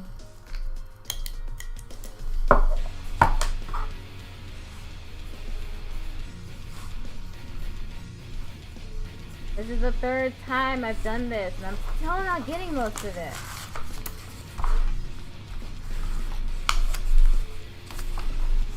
Stream will be ending soon. I'm just waiting to be told I can rate out. Right, and now we'll do a little practice with our other transcript. And we will start with the defense. Okay. Ready? Ready again. As a part of your custom and practice, going out on calls as a paramedic firefighter for the Orange County Fire Authority, do you usually carry morphine with you in case it's necessary to administer that to a particular patient? Yes. Yes, this is part 33. Do you know if you had morphine with you on the evening of February 18th, 2007, when you received this call about Ms. Waters' incident? Yes. And based on your training and your years of experience in this area, would the administering of morphine in a particular patient trigger a positive opiate test at a hospital during a drug screen? I wouldn't have any idea. Okay, fair enough. Now you mentioned that in this type of case, because it was a head trauma case, that as part of your custom and practice, you wouldn't administer morphine because there's potential side effects, things that could occur in a negative fashion. Is that correct? Does that make sense, or should I rephrase it? No, it does make sense. It's not a standing order for paramedics in Orange County. She has a stopwatch that she's using to keep on rhythm. So she's not speeding up. It's just that the words are split up into syllables. And it sounds like she's going a little faster because there's more syllables in some words, and in smaller words there's less syllables. County, hence, it's not a standing order for paramedics in Orange County to give morphine on this type of call. It would have to come from a base hospital physician order contacted through the base hospital by a radio patient or radio paramedic. When you say it is not a standing order, meaning you would have discretion as a treating paramedic in this type of case where head trauma is found to administer morphine if you wanted to, felt it was necessary or not. I was going to object that misstates his.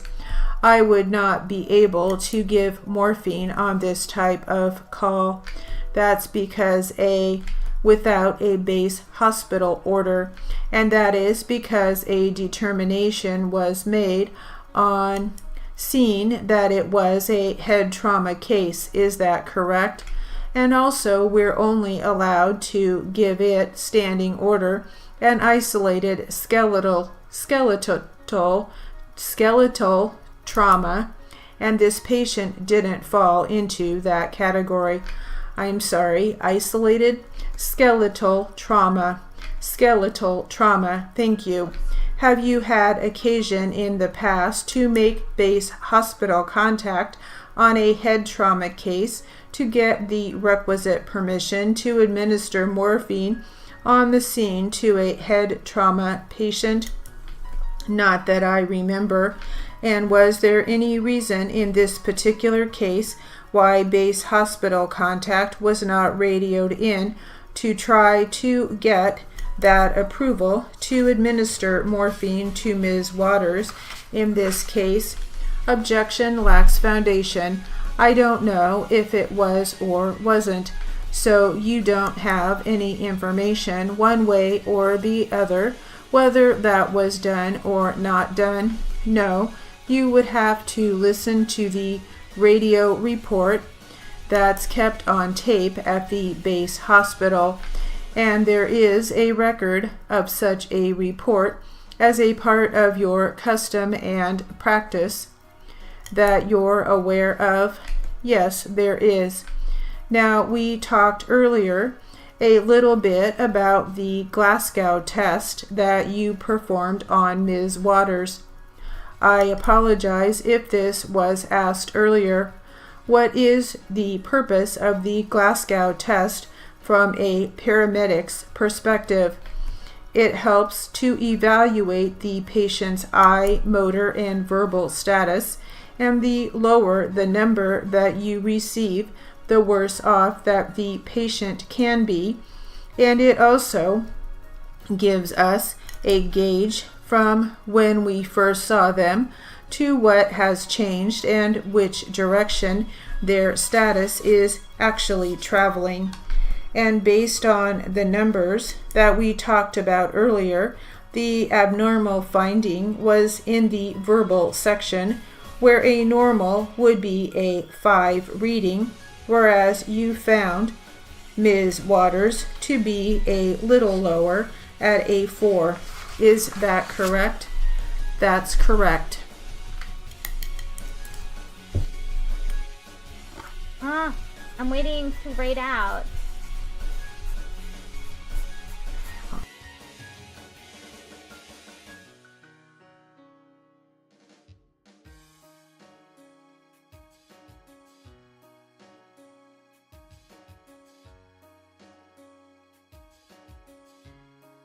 Gonna rate out soon.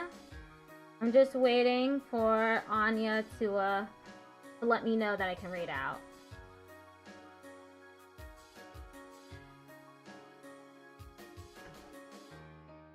I could retry this again. Where you are going with that to corporation. Okay. I'll just do this until Ready? I'm given the go-ahead to rate out. What were the gross sales for each of the 2 corporations for 2000? I object on the basis of relevancy. I don't know where you are going with that. I am working towards establishing, I guess, that Mr. James was in complete control of the corporation. As a result, he can manipulate the net income figure arbitrarily and essentially declare the trust or cause the trust to be ineffective, a nullity as far as the beneficiaries are concerned. The issue that was raised in your complaint is that he transferred something that had value when he was insolvent during a statutory period of time. The value at that time, if any, is controlled. If he didn't transfer anything, there is nothing to be gained. So his current status of the trust at this point in time makes no difference at all. The fact that the trust is governed by its own terms is apparent.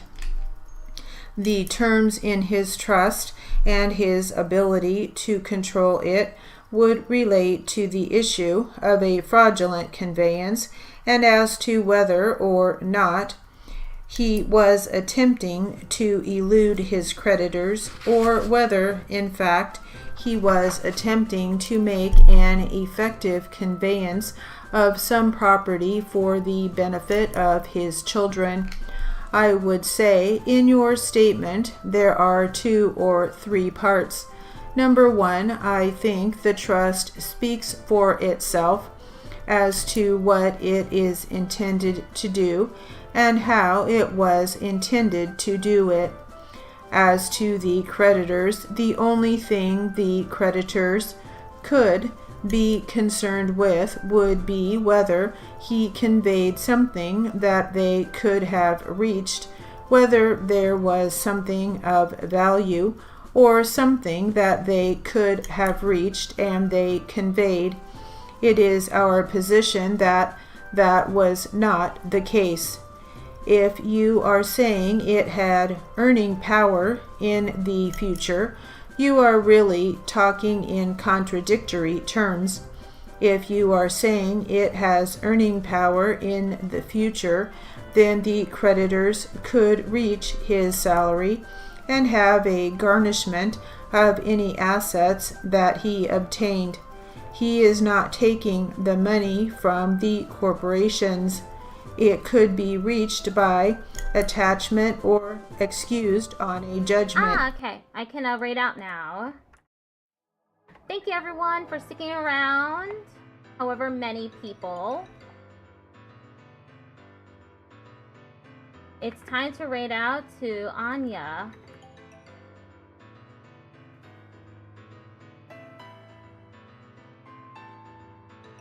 Goodbye everybody. I'll probably be streaming in a couple hours again because I want to do the 100 line again. Goodbye everybody.